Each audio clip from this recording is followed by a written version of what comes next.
ना प्लीज। ठीक है जी। गुरु साहब आए नहीं कि लेट ने? लेट हो जाएंगे, कोई नहीं। अच्छा कोई नहीं। हाँ, अज आप 1375 13 1373 1373 अंक तो ज्ञान शुरू कर रहे हैं जी। कबीर साहब के श्लोक 176वां 176 जिहड़ा हैगा श्लोक लै रहे हैं। कबीर सारी सिरजनहार की जाने नाही कोए, कह जाने आपन धनी, कह दास दीवानी होए। एक कह दा वर्ड जिथे भी गुरबाणी दे आउंदा है ना किते, ते कह वर्ड दा मतलब हुंदा है या।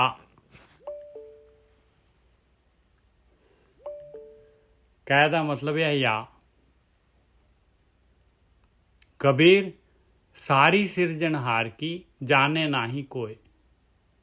ਕਹਿੰਦੇ ਸ੍ਰਿਸ਼ਟੀ ਜਿਹੜੀ ਹੈਗੀ, ਮਾਇਆ ਜਿਹੜੀ ਹੈਗੀ ਆ, ਇਹ ਜਿਹੜੀ ਮਾਲਕ ਪਰਮਾਤਮਾ ਨੇ ਆਪਣੀ ਸ਼ਕਤੀ ਤੋਂ ਜਿਹੜਾ ਹੈਗਾ ਇਹ ਮਾਇਆ ਬਣਾ ਕੇ ਇਹਦੇ ਵਿੱਚ ਜਿਹੜਾ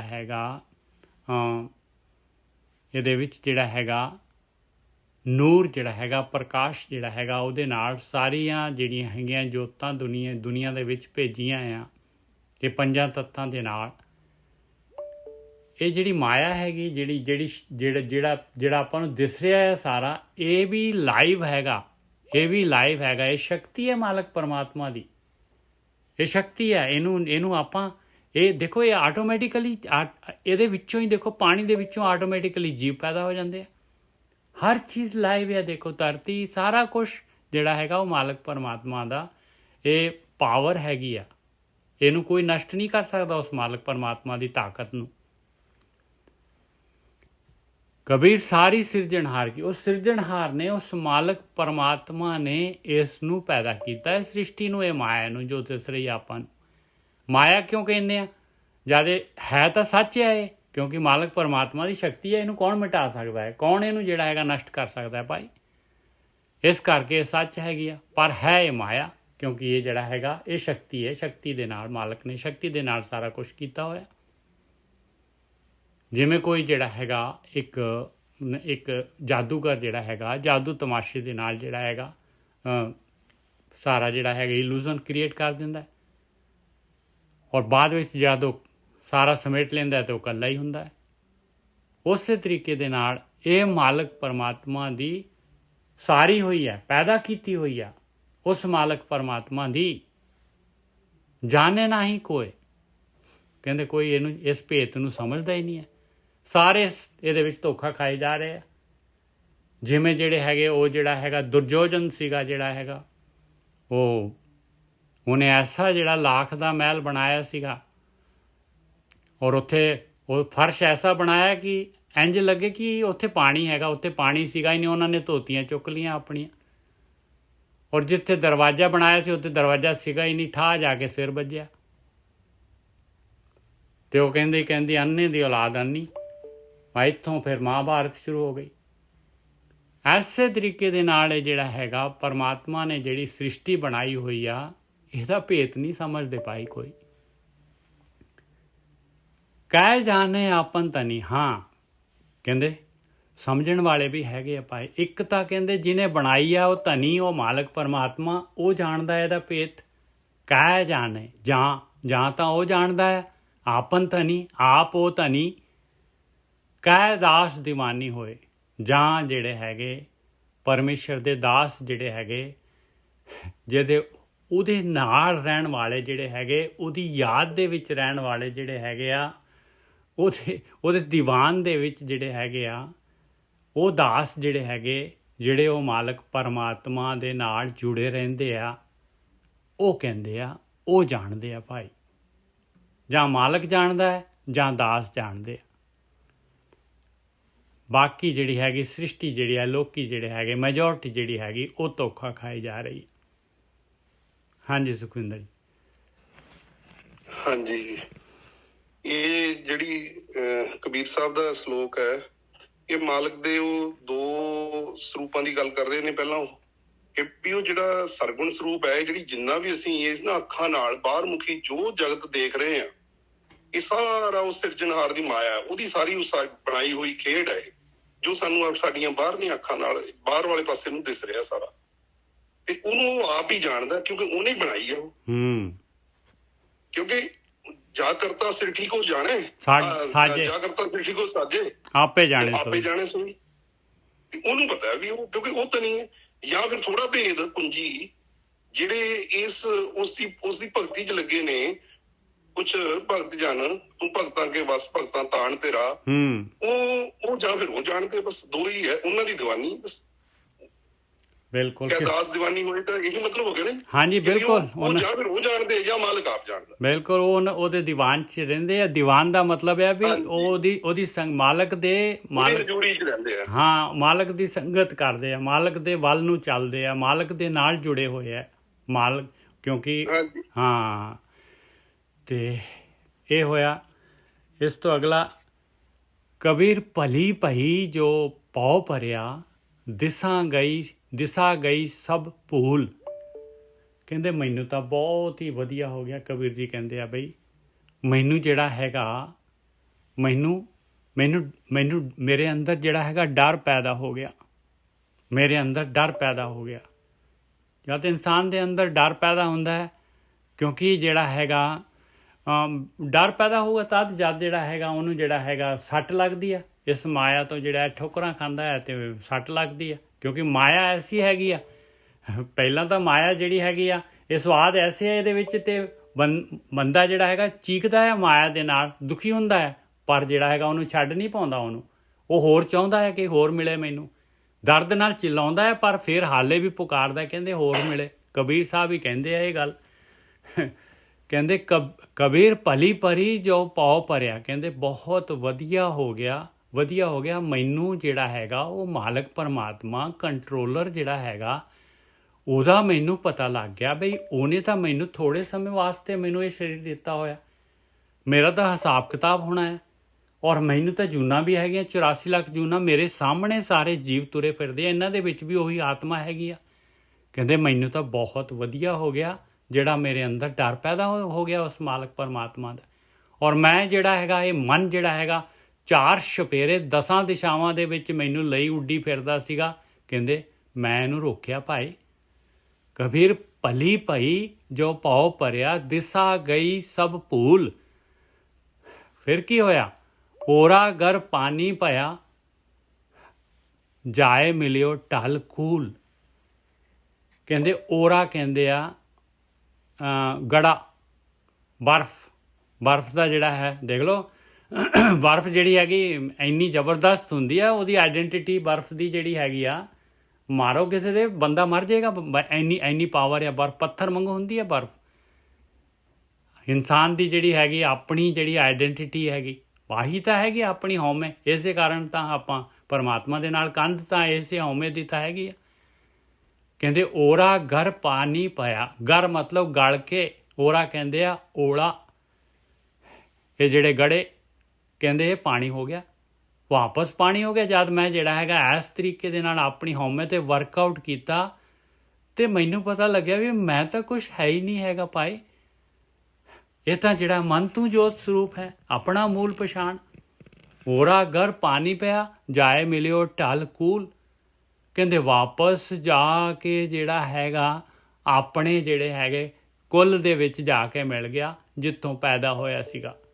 ਉਸ ਮਾਲਕ ਪਰਮਾਤਮਾ ਦੇ ਨਾਲ ਵਾਪਸ ਜਾ ਕੇ ਜਿਹੜਾ ਹੈਗਾ ਢਲ ਕੇ, ਔਰ ਆਪਣੀ ਆਈਡੈਂਟੀਟੀ ਜਿਹੜੀ ਹੈ ਆਪਣੀ ਹਉਮੈ ਦੂਰ ਕਰਕੇ ਉਸੇ ਦੇ ਨਾਲ ਮਿਲ ਗਿਆ। ਗੁਰਕੀ ਸਾਹਿਬ ਆ ਗਏ ਮੇਰੇ ਖਿਆਲ। ਸੁਖਵਿੰਦਰ ਜੀ, ਹਾਂਜੀ। ਅੱਛਾ, ਆ ਗਏ ਜੀ, ਚਲੋ ਠੀਕ ਹੈ। ਨਹੀਂ ਤੁਸੀਂ ਵੀ ਬੋਲੋ, ਕੋਈ ਨਹੀਂ, ਕਰੋ। ਅੱਛਾ ਠੀਕ ਹੈ, ਹਾਂਜੀ, ਚਲੋ ਕੋਈ ਨਹੀਂ ਬਸ ਇਹ ਕਰ। ਅੱਛਾ, ਇੱਕ ਦੇਖੋ ਜੀ, ਇਹਦੇ ਚ ਜੀ ਸਾਹਿਬ ਕਹਿ ਰਹੇ ਕਿ ਉਹ ਦੋ ਹੀ ਗੱਲਾਂ ਨੇ ਨਾ, ਕਿ ਵੀ ਇੱਕ ਤਾਂ ਕਿ ਦੁੱਖ ਦਾਰੂ ਸੁੱਖ ਰੋਗ ਪਿਆ, ਜਾਂ ਸੁੱਖ ਹਾਂਜੀ ਜਾਂ ਸੁੱਖ ਤਾਮ ਨਾ ਹੋਈ, ਦੁੱਖ ਦਾਰੂ ਸੁੱਖ ਰੋਗ ਪਿਆ, ਜਾਂ ਸੁੱਖ ਤਾਮ ਨਾ ਹੋਈ। ਤੇ ਦੂਜੀ ਗੱਲ ਕਿ ਦੁੱਖ ਦਾ ਆਪਣਾ ਹਉਮੈ ਦੀਰਘ ਰੋਗ ਹੈ, ਦਾਰੂ ਪੀ ਸਮਾਏ। ਉਹ ਕਹਿੰਦੇ ਵੀ ਸ਼ੁਕਰ ਹੈ ਮਾਲਕਾ, ਤੂੰ ਮੈਨੂੰ ਦੁੱਖ ਦਿੱਤਾ, ਇੱਕ ਤਰ੍ਹਾਂ ਮੈਨੂੰ ਚੰਗਾ ਹੀ ਹੋ ਗਿਆ।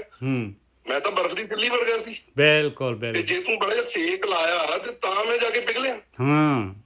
ਅਦਰਵਾਈਜ਼ ਤਾਂ ਮੈਂ ਚੱਕਰਾਂ 'ਚ ਪਿਆ ਰਹਿਣਾ ਸੀ। ਇਹ ਸੇਕ ਜਿਹੜਾ ਭਗਤੀ ਹੈ, ਸੇਕ। ਹਾਂ, ਬਸ ਉਹਨਾਂ ਨੇ ਇਹ ਬੜਾ ਕਮਾਲ ਦਾ ਸ਼ਬਦ ਹੈ।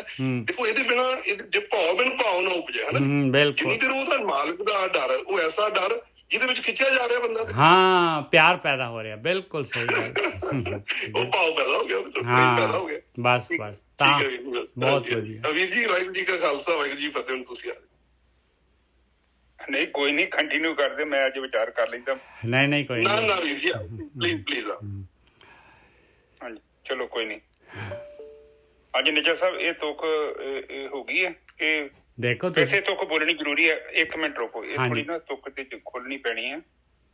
ਇਹ ਦੇਖੋ, ਇਹ ਪਹਿਲੀ ਤੁਕ ਬੋਲੋ ਨਿਜਰ ਸਾਹਿਬ। ਕਬੀਰ ਭਲੀ ਭਈ ਜੋ ਭਉ ਭਰਿਆ। ਕਹਿੰਦੇ ਬਹੁਤ ਵਧੀਆ ਹੋ ਗਿਆ, ਮੈਨੂੰ ਪਰਮਾਤਮਾ ਦਾ ਡਰ ਮੇਰੇ ਅੰਦਰ ਆ ਗਿਆ, ਮੈਨੂੰ ਮਾਲਕ ਪਰਮਾਤਮਾ ਦਾ ਮੈਨੂੰ ਪਤਾ ਲੱਗ ਗਿਆ ਵੀ ਇਹ ਸਾਰਾ ਜਿਹੜਾ ਹੈਗਾ, ਇਹ ਮੈਨੂੰ ਦੁਨੀਆ 'ਚ ਭੇਜਿਆ ਆ, ਇਹ ਐਵੇਂ ਹੀ ਨਹੀਂ ਹੈਗਾ, ਇਹਦਾ ਲੇਖਾ ਜੋਖਾ ਵੀ ਹੈਗਾ, ਇਹਦਾ ਹਿਸਾਬ ਕਿਤਾਬ ਵੀ ਹੈਗਾ, ਔਰ 84 ਲੱਖ ਜੂਨਾਂ ਵੀ ਪਈਆਂ। ਸਾਰਾ ਜਿਹੜਾ ਹੈਗਾ, ਇਹ ਮੇਰਾ ਜਿਹੜਾ ਜਨਮ ਮਰਨ ਦਾ, ਮਾਂ ਦੇ ਪੇਟ 'ਚ ਪੁੱਠਾ ਲਟਕਣਾ, ਸਾਰਾ ਜਿਹੜਾ ਹੈਗਾ, ਇਹ ਜਿਹੜਾ ਹੈਗਾ ਮੇਰੇ ਵਾਸਤੇ ਜਿਹੜਾ ਹੈਗਾ, ਇਹਦਾ ਮੈਨੂੰ ਡਰ ਹੋਇਆ ਅਤੇ ਮੈਨੂੰ ਜਿਹੜਾ ਹੈਗਾ, ਮੇਰਾ ਮਨ ਚਾਰੋਂ ਪਾਸੇ ਜਿਹੜਾ ਘੁੰਮ ਰਿਹਾ ਸੀਗਾ, ਉਹ ਭੁੱਲ ਗਿਆ ਸਾਰਾ, ਮੈਂ ਰੋਕਿਆ ਉਹਨੂੰ। ਹਾਂਜੀ ਵੀਰ ਜੀ, ਬਿਲਕੁਲ ਠੀਕ ਹੈ ਜੀ।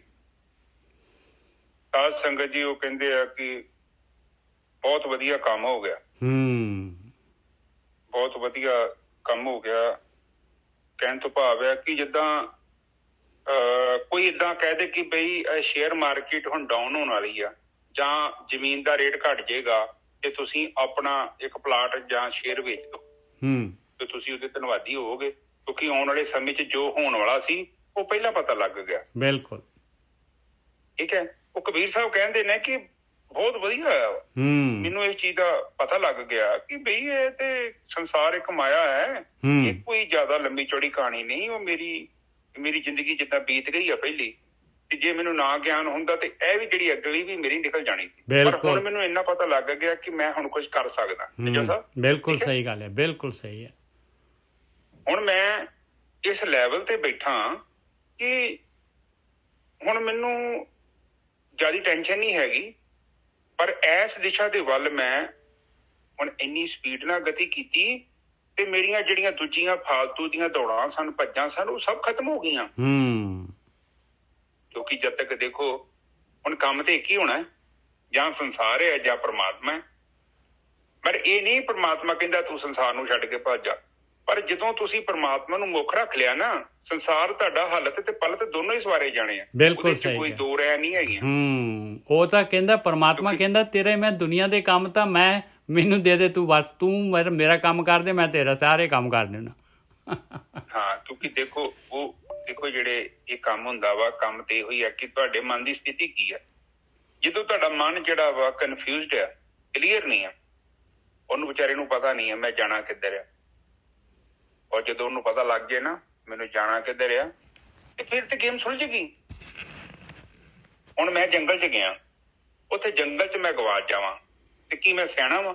ਮੈਂ ਸਿਆਣਾ ਤੇ ਨਹੀਂ ਹੈਗਾ, ਮੈਂ ਮਤਲਬ ਉਲਝ ਗਿਆ ਵਾਂ।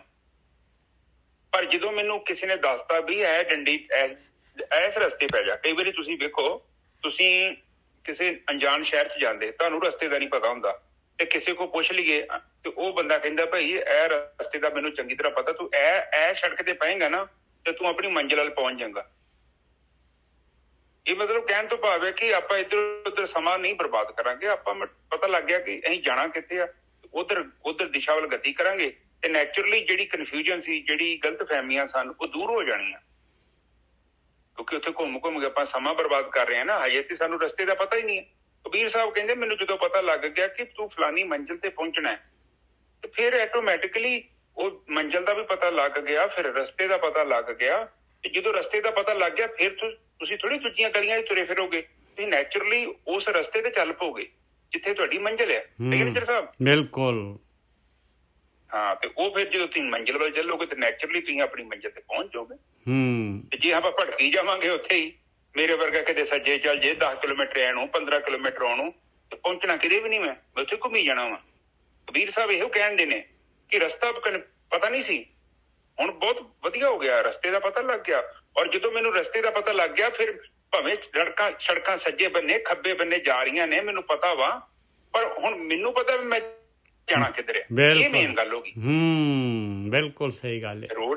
ਰੋਡ ਉੱਥੇ ਬਹੁਤ ਨੇ। ਹੁਣ ਆਪਾਂ ਸੜਕ ਤੇ ਜਾਂਦੇ ਹਾਂ, ਮੇਰੇ ਵਰਗੇ ਨੂੰ ਕਹਿ ਦੋ ਕਿ ਚਰਨਜੀਤ ਜਾ ਬਈ ਤੂੰ ਏਦਾਂ ਕਰ, ਫਲਾਣੇ ਚੰਡੀਗੜ੍ਹ ਜਾਣਾ। ਹੁਣ ਚੰਡੀਗੜ੍ਹ ਦੇ ਵਿੱਚ ਵੱਡੀ ਸੜਕ ਤੇ ਛੋਟੀਆਂ ਰੋਡਾਂ, ਵੱਡੀਆਂ ਰੋਡਾਂ ਵੀ ਨਿਕਲਦੀਆਂ ਨੇ। ਕਨਫਿਊਜ਼ ਹੋ ਸਕਦਾ ਮੈਂ, ਕਿਉਂਕਿ ਉਹ ਵੀ ਰਸਤੇ ਹੀ ਆ। ਬਿਲਕੁਲ ਦਿਸ਼ਾ ਗਈ ਸਭ ਭੁੱਲ। ਮੈਨੂੰ ਸਾਰੀਆਂ ਜਿਹੜੀਆਂ ਮੈਂ ਦੂਜੀਆਂ ਦਿਸ਼ਾਵਾਂ ਜਿੱਧਰ ਨੂੰ ਜਾ ਰਹੀਆਂ ਸੀ ਮੈਨੂੰ ਭੁੱਲ ਗਿਆ। ਮੈਨੂੰ ਤਾਂ ਸਿੱਧਾ ਰਸਤਾ ਪਤਾ ਲੱਗ ਗਿਆ ਪੱਧਰਾ। ਹਾਂ, ਜਾਣਾ ਕਿੱਥੇ ਆ? ਆਤਮਾ ਤੱਕ ਜਾਣਾ ਹੈ, ਮੁਕਤੀ ਨੂੰ ਉੱਥੇ ਲੈ ਕੇ ਜਾਣਾ ਹੈ। ਤੇ ਹੋਰ ਦਿਸ਼ਾਵਾਂ ਕਿਹੜੀਆਂ ਨੇ? ਅਗਲੀ ਤੁਕ ਚ ਕਲੀਅਰ ਹੋਊਗਾ। ਵੇਖੋ ਨਿੱਜਾ ਸਾਹਿਬ, ਅੱਗੇ ਚੱਲੋ। ਓਰਾ ਘਰ ਪਾਣੀ ਪਿਆ ਜਾਏ ਮਿਲਿਓ ਢਲ ਕੂਲ। ਓਲਾ ਕਹਿੰਦੇ ਆ ਉਹ ਗੜਾ ਜਿਹੜਾ ਹੈਗਾ ਪਿਘਲ ਕੇ ਕਹਿੰਦੇ ਆ ਪਾਣੀ ਹੋ ਗਿਆ ਵਾਪਸ। ਮੈਂ ਆਪਣੀ ਆਈਡੈਂਟੀਟੀ ਲਈ ਫਿਰਦਾ ਸੀ ਬਈ ਮੈਂ ਹੀ ਸਰੀਰ ਹੈ, ਮੈਂ ਹਮੇਸ਼ਾ ਰਹਿਣ ਵਾਲਾ ਹਾਂ, ਮੈਂ ਤਾਂ ਕਦੀ ਮਰਨਾ ਹੀ ਨਹੀਂ ਹੈ। ਆਹ ਮੇਰਾ ਟੱਬਰ ਵੀ ਇਸ ਤਰ੍ਹਾਂ ਹੀ ਰਹਿਣਾ ਹੈ। ਆਹ ਮੇਰੀ ਸਾਰੀ ਜਿਹੜੇ ਹੈਗੇ ਮੇਰੇ ਪਦਾਰਥ ਜਿਹੜੇ ਹੈਗੇ, ਮੇਰਾ ਸਾਰਾ ਧਨ ਦੌਲਤ ਇਵੇਂ ਰਹਿਣੀ ਹੈ। ਕਹਿੰਦੇ ਇਹ ਸਾਰਾ ਕੁਛ ਜਿਹੜਾ ਹੈਗਾ ਮੈਂ ਤਾਂ ਵਾਪਸ ਢਲ ਕੇ ਵਾਪਸ ਜਿਹੜਾ ਜਿੱਥੋਂ ਮੈਂ ਸੋਰਸ ਸੀਗਾ ਮੇਰਾ ਕੂਲ ਕਹਿੰਦੇ ਮੇਰਾ ਕੁੱਲ ਜਿਹੜਾ ਸੀ ਮੇਰਾ, ਜਿਵੇਂ ਓਲਾ ਜਿਹੜਾ ਸੀਗਾ ਗੜਾ ਜਿਹੜਾ ਸੀਗਾ ਉਹ ਜਿਹੜਾ ਹੈਗਾ ਢਲ ਕੇ ਵਾਪਸ ਪਾਣੀ 'ਚ ਮਿਲ ਗਿਆ। ਕਹਿੰਦੇ ਵਾਪਸ ਮੈਂ ਤਾਂ ਜਿਹੜਾ ਮਨ ਤੂੰ ਜੋਤ ਸਰੂਪ ਹੈ ਆਪਣਾ ਮੂਲ ਪਛਾਣ, ਮੈਂ ਤਾਂ ਵਾਪਸ ਜੋਤ ਹੋ ਗਿਆ। ਜਿਹੜਾ ਉੱਪਰ ਜਿਹੜਾ ਬਣਿਆ ਹੋਇਆ ਸੀਗਾ ਕਾਰਨ ਸੀ ਪਾਸੇ ਹੋ ਗਿਆ। ਹਾਂਜੀ ਵੀਰ ਜੀ, ਠੀਕ ਹੈ ਜੀ। ਪਵਨੇ ਪਵਨ ਸਮਾਨਾ, ਜਲ ਮੇ ਜਲ ਸਮਾਨਾ, ਇਹ ਤੁਕ ਏਦਾਂ ਦੀ। ਹਾਂ, ਜਲ ਕਾ ਪਵਨੇ ਪਵਨ ਸਮਾਨ, ਪਵਨੇ ਪਵਨ ਸਮਾਨਾ, ਜਲ ਮੇ ਏਦਾਂ ਤੁਕ ਹੈਗੀ। ਹੈਗੀ ਮੈਂ ਪਵਨ ਸਮਾਇਆ, ਜੋਤੀ ਮੈਂ ਜੋਤ ਰਲ ਜਾਇਆ। ਹਾਂਜੀ, ਠੀਕ ਹੈ ਜੀ। ਉਹ ਕਹਿੰਦੇ ਜਿੱਦਾਂ ਪਵਨ ਚ ਹਵਾ ਵਰਲਾ ਦਈਏ ਤੇ ਪਤਾ ਥੋੜੀ ਲੱਗਦਾ ਕਿੱਥੇ ਗਈ। ਬਿਲਕੁਲ ਇਸੇ ਹੀ ਤਰ੍ਹਾਂ ਕਹਿੰਦੇ ਨੇ ਪਾਣੀ ਦਾ ਇੱਕ ਪੱਥਰ ਸੀ ਮੇਰੇ ਅੰਦਰ, ਉਹ ਜਿਹਨੂੰ ਪਾਣੀ ਦਾ ਬਰਫ਼ ਕਹਿ ਲਓ। ਅਸਲ ਚ ਪਾਣੀ ਦਾ ਹੀ ਰੂਪ, ਪਿਘਲ ਜੂਗੀ ਤੇ ਕੋਈ ਉਹ ਚੋਂ ਟੁੱਟ ਤੇ ਜਾਣਾ ਨਹੀਂ ਆ। ਹੈ ਤੇ ਉਹੀ ਰੂਪ ਹੈ ਉਹਦਾ, ਪਰ ਉਹਦਾ ਅਸਲੀ ਰੂਪ ਜਿਹੜਾ ਹੈ ਉਹ ਪਾਣੀ ਆ। ਬਰਫ਼ ਤੇ ਉਹ ਇੱਕ ਸੈਕਿੰਡ ਬਣ ਗਿਆ ਨਾ, ਪਾਣੀ ਦਾ ਹੀ ਇੱਕ ਰੂਪ ਆ, ਪਰ ਪਾਣੀ ਦੇ ਵਿੱਚ ਰਲਦਾ ਵੀ ਨਹੀਂ ਹੈ, ਵੱਖਰਾ ਤੁਰਿਆ ਫਿਰਦਾ। ਪਰ ਜਦੋਂ ਪਿਘਲ ਜਾਂਦਾ ਹੈ ਤੇ ਉਹ ਇੱਕੋ ਹੋ ਜਾਂਦਾ। ਦੇਖੋ ਇੱਥੇ ਜਿਹੜਾ ਪਾਣੀ ਤੋਂ ਬਰਫ਼ ਤੋਂ ਮਤਲਬ ਪਤਾ ਕੀ ਹੈ? ਇਹ ਸਾਡਾ ਮਨ ਹੈ। ਮਨ ਨੇ ਇੱਕ ਆਪਣੀ ਹੋਂਦ ਬਣਾ ਲਈ, ਆਪਣੀ ਪਛਾਣ ਬਣਾ ਲਈ ਆ। ਮਨ ਜਿਹੜਾ ਜੜ ਹੋ ਗਿਆ, ਉਲਝ ਗਿਆ। ਔਰ ਇਹ ਮਨ ਬਣਦਾ ਕਿੱਦਾਂ ਹੈ? ਇਹ ਬਾਹਰ ਮੁਖੀ ਹੈ। ਬਾਹਰ ਤੁਹਾਡੀ ਸੁਰਤੀ ਜਾਵੇਗੀ ਤੇ ਤੁਸੀਂ ਬਾਹਰ ਤੁਰੇ ਹੀ ਜਾਓਗੇ। ਤੁਸੀਂ ਘਰੇ ਕਿੱਥੋਂ ਆਓਗੇ? ਹੁਣ ਦੱਸੋ, ਤੁਹਾਡਾ ਘਰ ਆ, ਬੂਹੇ ਤੇ ਗਾੜੀ ਤੁਸੀਂ ਖਲੋਤੇ ਜੋ। ਜੇਕਰ ਤੁਸੀਂ ਘਰੇ ਪਹੁੰਚਣਾ ਤੇ ਮੂੰਹ ਘੁਮਾਓ ਤੇ ਪਿੱਛੇ ਆ ਜਾਓ। ਨਿੱਜਰ ਸਾਹਿਬ, ਬਿਲਕੁਲ। ਤੇ ਜੇ ਤੁਸੀਂ ਨਹੀਂ ਘਰੇ ਜਾਣਾ ਫਿਰ ਬਾਹਰ ਤੁਰ ਪਓ। ਇੰਦਰੀਆਂ ਤੇ ਬਾਹਰ ਹੀ ਆ। ਬਿਲਕੁਲ। ਹਰ ਕਹਿਣਾ ਵਾ, ਕਹਿੰਦੇ ਜਬ ਹਮ ਹੋਤੇ ਤਬ ਤੁਮ ਨਹੀਂ, ਜਬ ਤੁਮ ਹੋਤੇ ਤਬ ਹਮ ਨਹੀਂ। ਜਦੋਂ ਮੈਂ ਵਾਂ ਤੇ ਉਦੋਂ ਤੂੰ ਨਹੀਂ ਆ, ਜਦੋਂ ਤੂੰ ਆ ਤੇ ਫਿਰ ਮੈਂ ਨਹੀਂ ਆ। ਇਹ ਪਾਣੀ ਘੁਲ ਗਿਆ, ਬਰਫ਼ ਘੁਲ ਕੇ ਪਾਣੀ ਦਾ ਰੂਪ ਹੋ ਗਈ, ਤੇ ਮੈਂ ਥੋੜੀ ਤੂੰ ਹੀ ਰਹਿ ਗਿਆ। ਵਿਚਾਰ ਮਰੇ ਬੰਨੀ, ਵਿਚਾਰ ਮਾਰੇ ਤਰੇ ਤਾਰੇ। ਜਦੋਂ ਤੁਹਾਡੇ ਵਿਚਾਰ ਮਰ ਗਏ ਨਾ ਤੇ ਨੈਚੁਰਲੀ ਉਹ ਸਾਰਾ ਬ੍ਰਹਮ ਹੀ ਹੋ ਜਾਣਾ ਵਾ। ਉੱਥੇ ਸਾਡੀ ਕੋਈ ਹੋਂਦ ਨਹੀਂ ਹੈਗੀ, ਕਿਉਂਕਿ ਉੱਥੇ ਬ੍ਰਹਮ ਦੇ ਵਿੱਚ ਸਮਾਂ ਨਹੀਂ ਆ। ਸਮੇਂ ਦੇ ਵਿੱਚ ਆਪਾਂ ਵਾ, ਆਪਣਾ ਸਰੀਰ ਸਮੇਂ ਚ ਆ। ਸਮੇਂ ਚ ਕੌਣ ਆ? ਜਿਹਦਾ ਆਕਾਰ ਆ, ਉਹ ਸਮੇਂ ਚ ਆ। ਹੋਰ ਸਮਾਂ ਕਿਤੇ ਨਹੀਂ ਹੈਗਾ। ਬਿਲਕੁਲ। ਲੋਕੀ ਕਹੀ ਜਾਂਦੇ ਨੇ ਸਮੇਂ ਚ ਸਾਰਾ ਕੁਝ। ਟਾਈਮ ਟੂਮ ਕੁਛ ਨਹੀਂ ਹੈਗਾ। ਟਾਈਮ ਦੇ ਵਿੱਚ ਮੇਰਾ ਵਾ ਸਰੀਰ। ਹੁਣ ਧਰਤੀ ਦਾ ਵੱਖਰਾ ਟਾਈਮ ਆ, ਪਾਣੀ ਦਾ ਵੱਖਰਾ ਟਾਈਮ ਆ, ਇੱਧਰ ਸੂਰਜ ਦਾ ਵੱਖਰਾ ਟਾਈਮ ਆ। ਹੁਣ ਵੇਖੋ ਆਪਣੇ ਸਰੀਰ ਆ, ਇਹ ਹੁਣ ਜਿਹੜੇ ਕੁੱਤੇ ਵੇਖ ਲਓ, ਉਹਨਾਂ ਦਾ ਟਾਈਮ ਵੱਖਰਾ। ਉਹ 15 ਸਾਲ ਚ ਹੀ ਉਹ ਆਪਣਾ ਪੂਰਾ ਜੀਵਨ, 15-16 ਸਾਲ ਹੀ ਉਮਰ ਨਹੀਂ, ਮੈਂ 10-12 ਸਾਲ ਉਮਰ ਹੁੰਦੀ ਹੈ ਕੁੱਤੇ ਦੀ। ਨਾ 15-16 ਸਾਲ ਹੁੰਦੀ ਹੈ ਜੀ। ਬਿਲਕੁਲ ਸਹੀ ਗੱਲ ਹੈ। ਤੇ ਇੰਨੇ ਕੁ ਲਾ ਲਓ, ਮੁੜ ਕੇ 12-13 ਸਾਲ ਤੋਂ ਬਾਅਦ ਮੈਂ ਕੁੱਤਾ ਰੱਖਿਆ, ਬੁੱਢਾ ਹੋ ਗਿਆ। ਤੋਂ ਉਸ ਤੋਂ ਬਾਅਦ ਤੁਸੀਂ ਘੋੜੇ ਲਾ ਲਓ, ਹੋਰ ਜਾਨਵਰ ਲਾ ਲਓ, ਉਹਨਾਂ ਦੀਆਂ ਬਹੁਤੀਆਂ ਲੰਮੀਆਂ ਉਮਰਾਂ ਨਹੀਂ ਆ। ਹਾਂ, ਜਿਹੜਾ ਕੱਛੂ ਕੁੰਮਾ ਵਾ, ਉਹਦੀ 300 ਸਾਲ ਉਮਰ ਹੈਗੀ, ਕਾਫੀ ਲੰਮੀ ਉਮਰ ਉਹ ਹੰਡਾਉਂਦਾ ਹੈ। ਸੋ ਇੱਥੇ ਮਤਲਬ ਇਹ ਕਿ ਉਹਦਾ ਟਾਈਮ ਸਪੈਨ ਵੱਖਰਾ ਹੋਊਗਾ, ਨਿੱਜਰ ਸਾਹਿਬ, ਸਾਡਾ ਵੱਖਰਾ। ਇਹ ਆਕਾਰ ਦੇ ਵਿੱਚ ਟਾਈਮ ਆ, ਨਿਰਾਕਾਰ ਚ ਕੋਈ ਟਾਈਮ ਨਹੀਂ। ਹੁਣ ਆਕਾਸ਼ ਚ ਕਿਹੜਾ ਸਮਾਂ ਹੈਗਾ? ਕੋਈ ਸਮਾਂ ਨਹੀਂ ਹੈਗਾ ਆਕਾਸ਼ ਚ, ਕਿਉਂਕਿ ਇਹ ਟਾਈਮ ਤੋਂ ਵੱਖਰਾ ਹੈ ਨਾ, ਕਿਉਂਕਿ ਆਕਾਸ਼ ਕੋਈ ਪਦਾਰਥ ਥੋੜੀ ਹੈਗਾ। ਸੋ ਇਹ ਚੀਜ਼ ਨੂੰ ਸਮਝੀਏ ਆਪਾਂ। ਤੇ ਜਦੋਂ ਆਪਣੀ ਸੁਰਤੀ ਜਿਹੜੀ ਆਤਮਾ ਤੱਤ 'ਚ ਸਥਿਰ ਹੋ ਜਾਂਦੀ ਹੈ ਤੇ ਫਿਰ ਕੀ ਉਹ ਬਰਫ਼ ਜਿਹੜੀ ਪਿਘਲ ਗਈ, ਪਿਘਲ ਕੇ ਪਾਣੀ ਦਾ ਰੂਪ ਹੋ ਗਈ। ਸੁਰਤੀ ਬਾਹਰ ਸੀ ਤੇ ਬਰਫ਼ ਸੀ, ਅੰਦਰ ਚਲ ਗਈ ਆ ਤੇ ਹੁਣ ਉਹ ਬ੍ਰਹਮ ਦਾ ਹੀ ਰੂਪ ਹੋ ਗਈ। ਤੇ ਜਦੋਂ ਉਹ ਫਿਰ ਬ੍ਰਹਮ ਦਾ ਰੂਪ ਹੋ ਗਈ ਤੇ ਫਿਰ ਸਾਰੀਆਂ ਸੜਕਾਂ ਖਤਮ ਹੋ ਗਈਆਂ, ਇੱਕੋ ਹੀ ਸੜਕ ਰਹਿ ਗਈ ਫਿਰ ਆਤਮਾ। ਠੀਕ ਹੈ ਜੀ, ਬਿਲਕੁਲ। ਅੱਗੇ ਕਬੀਰ ਜੀ ਹੋਰ ਕਲੈਰੀਫਾਈ ਕਰ ਰਹੇ ਆ, ਕਬੀਰਾ ਧੂਰ ਸਕੇਲ ਕੈ ਪੁਰੀਆ ਬਾਂਧੀ ਦੇ, ਦਿਵਸ ਚਾਰ ਕੋ ਪੇਖਣਾ ਅੰਤ ਖੇ ਕੀ ਖੇ। ਕਬੀਰ ਜੀ ਕਹਿੰਦੇ ਪਿਆਰਿਆ ਦੇਖ, ਆਹ ਜਿਹੜਾ ਤੈਨੂੰ ਜਿਹੜਾ ਨਾ ਨਗਰ ਦਿਸ ਰਿਹਾ ਨਾ, ਇਹ ਨਗਰ ਜਿਹੜਾ ਹੈਗਾ ਕਾਹਦੇ ਨਾਲ ਬਣਿਆ? ਇੱਟਾਂ ਮਿੱਟੀ ਗਾਰਾ, ਇਹਦੇ ਨਾਲ ਸੀਮੈਂਟ ਸੂਮੈਂਟ ਨਾਲ ਬਣਿਆ। ਦੇਖ ਲਾ ਸਾਰਾ ਦਾ ਸਾਰਾ। ਔਰ ਜਦ ਜਿਹੜਾ ਹੈਗਾ ਕੋਈ ਭੂਚਾਲ ਤੂਫਾਨ ਆਉਂਦਾ ਸਾਰਾ ਖਤਮ ਹੋ ਜਾਂਦਾ। ਕਹਿੰਦੇ ਦੇਖ ਇਸੇ ਤਰੀਕੇ ਦੇ ਨਾਲ ਤੇਰਾ ਸਰੀਰ ਜਿਹੜਾ ਹੈ ਪੰਜਾਂ ਤੱਤਾਂ ਦੇ ਨਾਲ ਮਾਲਕ ਨੇ ਬਣਾਇਆ, ਇਸ ਮਿੱਟੀ ਦੇ ਨਾਲ। ਆਹ ਤੇਰੀ ਪੁਰੀ ਜਿਹੜੀ ਹੈਗੀ ਨਾ, ਤੇਰੀ ਨਗਰੀ ਜਿਹੜੀ ਹੈਗੀ ਨਾ, ਤੇਰੀ ਦੇਹ ਜਿਹੜੀ ਹੈਗੀ ਆ, ਇਸੇ ਤਰੀਕੇ ਨਾਲ ਬੰਨੀ ਹੋਈ ਆ ਮਿੱਟੀ ਦੇ ਨਾਲ। ਇਹਨੇ ਵੀ ਖੇ ਹੋਣਾ ਹੈ। ਕਬੀਰਾ ਧੂਰ ਸਕੇ ਲਖੈ, ਧੂਰ ਕਹਿੰਦੇ ਆ ਪੰਜਾਂ ਤੱਤਾਂ ਦੇ ਨਾਲ ਇਕੱਠੀ ਕਰਕੇ ਪੁਰੀਆ ਬਾਂਧੀ ਦੇ। ਕਿੰਨੀ ਸੋਹਣੀ ਪੁਰੀ, ਕਿੰਨਾ ਸੋਹਣਾ ਸਰੀਰ ਇਹ ਬਣ ਗਿਆ ਤੇਰਾ। ਦਿਵਸ ਚਾਰ ਕੋ ਪੇਖਣਾ ਅੰਤ ਖੇ ਕੀ ਖੇ। ਦੇਖ 4 ਦਿਨ ਵਾਸਤੇ ਮਿਲੀ ਹੋਈ ਹੈ ਤੈਨੂੰ। 4 ਦਿਨ ਦਾ ਜਿਹੜਾ ਹੈਗਾ ਇਹਦੇ ਨਾਲ ਤੇਰਾ ਸੰਜੋਗ ਹੈਗਾ। ਇਹ ਜਿਹੜਾ ਤੂੰ ਮਾਣ ਰਿਹਾ ਪਦਾਰਥ, ਤੈਨੂੰ ਪਤਾ ਹੀ ਨਹੀਂ ਇਹ ਗੱਲ ਦਾ ਵੀ ਆਹ ਜਿਹੜੀ ਹੈਗੀ ਮੇਰੀ ਦੇਹ ਜਿਹੜੀ ਹੈਗੀ ਇਹ 4 ਦਿਨ ਵਾਸਤੇ ਹੀ ਹੈਗੀ ਆ। ਅੰਤ ਖੇ ਕੀ ਖੇ, ਅਖੀਰ 'ਚ ਵਾਪਸ ਮਿੱਟੀ ਨੇ ਮਿੱਟੀ ਹੋ ਜਾਣਾ ਭਾਈ, ਭੰਵਰ ਨੇ ਉੱਡ ਜਾਣਾ। ਹਾਂਜੀ ਵੀਰ ਜੀ। ਹੁਣ ਸਾਧ ਸੰਗਤ ਜੀ ਕੱਲ ਵਿਚਾਰ ਕੀਤੀ ਸੀ ਆਪਾਂ ਕਿ ਪੰਜਾਂ ਤੱਤਾਂ ਤੋਂ ਇਸ ਸਰੀਰ ਦੀ ਰਚਨਾ ਹੋਈ ਹੈ। ਪੰਜਾਂ ਤੱਤਾਂ ਦੇ ਔਗਣੇ, ਹੁਣ ਇਹ ਜਿਹੜੇ ਔਗਣੇ ਉਹ ਗਤੀ ਕਰਦੇ ਆ। ਜਿੱਦਾਂ ਅਗਨੀ ਦਾ ਕੰਮ ਹੈ ਕ੍ਰੋਧ ਕਰਨਾ, ਪਾਣੀ ਦਾ ਕੰਮ ਹੈ ਲੋਭ ਕਰਨਾ, ਪ੍ਰਿਥਵੀ ਤੱਤ ਦੇ ਵਿੱਚ ਹੰਕਾਰ ਹੈ, ਆਕਾਸ਼ ਦੇ ਵਿੱਚ ਮੋਹ ਹੈ, ਔਰ ਹਵਾ ਦੇ ਵਿੱਚ ਕਾਮ ਹੈ। ਸੋ ਇਹ ਜਿਹੜੇ ਤੱਤ ਨੇ, ਇਹ ਤੱਤ ਕੀ ਕਰਦੇ ਆ? ਇਹਨਾਂ ਦੇ ਨਾਲ ਹੀ ਸਾਰੀ ਸ੍ਰਿਸ਼ਟੀ ਚੱਲ ਰਹੀ ਹੈ। ਤੁਸੀਂ ਦੇਖੋ ਹੁਣ ਸਾਡੇ 'ਚ ਹੁਣ ਪਤਾ ਨਹੀਂ ਕਿਹੜਾ ਤੱਤ ਸਭ ਤੋਂ ਪਾਵਰਫੁਲ ਹੈ। ਹੁਣ ਮੰਨ ਲਓ ਮੇਰੇ 'ਚ ਹੋ ਸਕਦਾ ਕੋਈ ਇੱਕ ਤੱਤ ਬਹੁਤ ਪਾਵਰਫੁਲ ਹੋਵੇ, ਤੁਹਾਡੇ 'ਚ ਵੀ ਕੋਈ।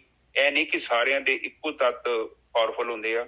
ਕਿਸੇ ਦਾ ਕਾਮ ਪਾਵਰਫੁਲ ਹੋ ਸਕਦਾ, ਕਿਸੇ ਦਾ ਕ੍ਰੋਧ, ਕਿਸੇ ਦਾ ਲੋਭ, ਕਿਸੇ ਦਾ ਮੋਹ, ਕਿਸੇ ਦਾ ਹੰਕਾਰ। ਇੱਕ ਇੱਕ ਤੱਤ ਉਹਨਾਂ ਦਾ ਪ੍ਰਗਟ ਹੁੰਦਾ, ਉਹ ਜ਼ਿਆਦਾ ਪਾਵਰਫੁਲ ਹੁੰਦਾ। ਤੇ ਇਹਦੇ ਵਿੱਚ ਜੇ ਕੋਈ ਕਹਿੰਦੇ ਕਿ ਸਰੀਰ ਦੀ ਰਚਨਾ ਹੀ ਇਹਦੇ ਨਾਲ ਹੋਈ ਆ। ਸਰੀਰ ਦੀ ਕੀ, ਹਰ ਇੱਕ ਚੀਜ਼ ਦੀ ਰਚਨਾ ਇਹਨਾਂ ਪੰਜਾਂ ਤੱਤਾਂ ਨਾਲ ਹੋਈ ਆ। ਫਿਰ ਕੀ ਹੁੰਦਾ? ਇੱਕ ਦਿਨ ਜਾ ਕੇ ਬ੍ਰਹਮ 'ਚ ਲੀਨ ਹੋ ਜਾਂਦੇ ਆ। ਔਰ ਆਪਾਂ ਕੀ ਹੋਵਾਂਗੇ? ਆਪਣੇ ਜਿਹੜੇ ਵੇਖੋ ਆਪਣਾ ਜਿਹੜਾ ਸਰੀਰ ਹੈ ਨਾ, ਆਪਣਾ ਸਰੀਰ ਦੇ 5 ਤੱਤ ਨੇ। 2 ਤੱਤਾਂ ਦਾ ਸਰੀਰ ਆ, ਜਿਹੜਾ ਪਾਣੀ ਆ ਤੇ ਅਗਨ ਹੈ। ਆਪਣੇ ਪਾਣੀ ਤੇ ਮਿੱਟੀ, ਇਹਨਾਂ ਦੋਵਾਂ ਤੱਤਾਂ 'ਚ ਆਪਣਾ ਇਹ ਸਰੀਰ ਚੱਲ ਜਾਣਾ। ਔਰ ਬਾਕੀ ਜਿਹੜੀ ਅਗਨੀ ਹੈਗੀ ਆ, ਪ੍ਰਾਣ, ਉਹ ਵੱਖਰੀ ਚੀਜ਼। ਇੱਕ ਤੇ ਅਗਨਾ ਹੁੰਦੀ ਨਾ ਅੱਗ, ਇੱਕ ਪ੍ਰਾਣ, ਐਨਰਜੀ, ਆਕਾਸ਼ ਤੱਤ ਐਨਰਜੀ, ਤੇ ਆਕਾਸ਼ ਤੱਤ ਤੇ ਪਵਨ। ਇਹ 3 ਤੱਤਾਂ ਦਾ ਸੂਖਮ ਸਰੀਰ ਹੈ ਆਪਣਾ। ਇੱਥੇ ਕੰਟਰੋਲ ਆ। ਕੋਈ ਸੂਖਮ ਸਰੀਰ ਵੀ ਕੋਈ ਵੱਖਰੀ ਹੋਂਦ ਨਹੀਂ ਆ, ਉਹ ਵੀ ਇਹਨਾਂ 3 ਤੱਤਾਂ ਦਾ ਬਣਿਆ। ਆਕਾਸ਼ ਅਦ੍ਰਿਸ਼ ਹੈਗਾ, ਇਹ ਪ੍ਰਾਣ ਵੀ ਉਹਦੇ ਵਿੱਚ ਹੀ ਚੱਲਦੇ ਨੇ। ਜਦੋਂ ਇਹ ਸਾਡੇ ਸਰੀਰ 'ਚੋਂ ਵੇਖੋ ਜਿਹੜਾ ਜੀਵ ਭੌਰ ਨਿਕਲ ਜਾਂਦਾ ਹੈ ਨਾ, ਉਹ ਅੱਗੇ ਇਹਨਾਂ 3 ਨੂੰ ਲੈ ਕੇ ਚੱਲਦਾ ਹੈ। ਕਾਰਨ ਆਖਰ ਦੇ ਵਿੱਚ ਇਹ 5 ਤੱਤ ਜਿਹੜੇ ਨਾ, ਇਹ 5 ਨੂੰ ਵਿਸ਼ਰਾਮ ਕਰਨਾ ਪਊਗਾ ਤੁਹਾਨੂੰ ਜਿਉਂਦੇ ਜੀ। ਤੁਸੀਂ ਨਿਰਵਿਚਾਰ ਸਮਾਧੀ 'ਚ ਚਲੇ ਗਏ, ਇਹ 5 ਫਿਨਿਸ਼।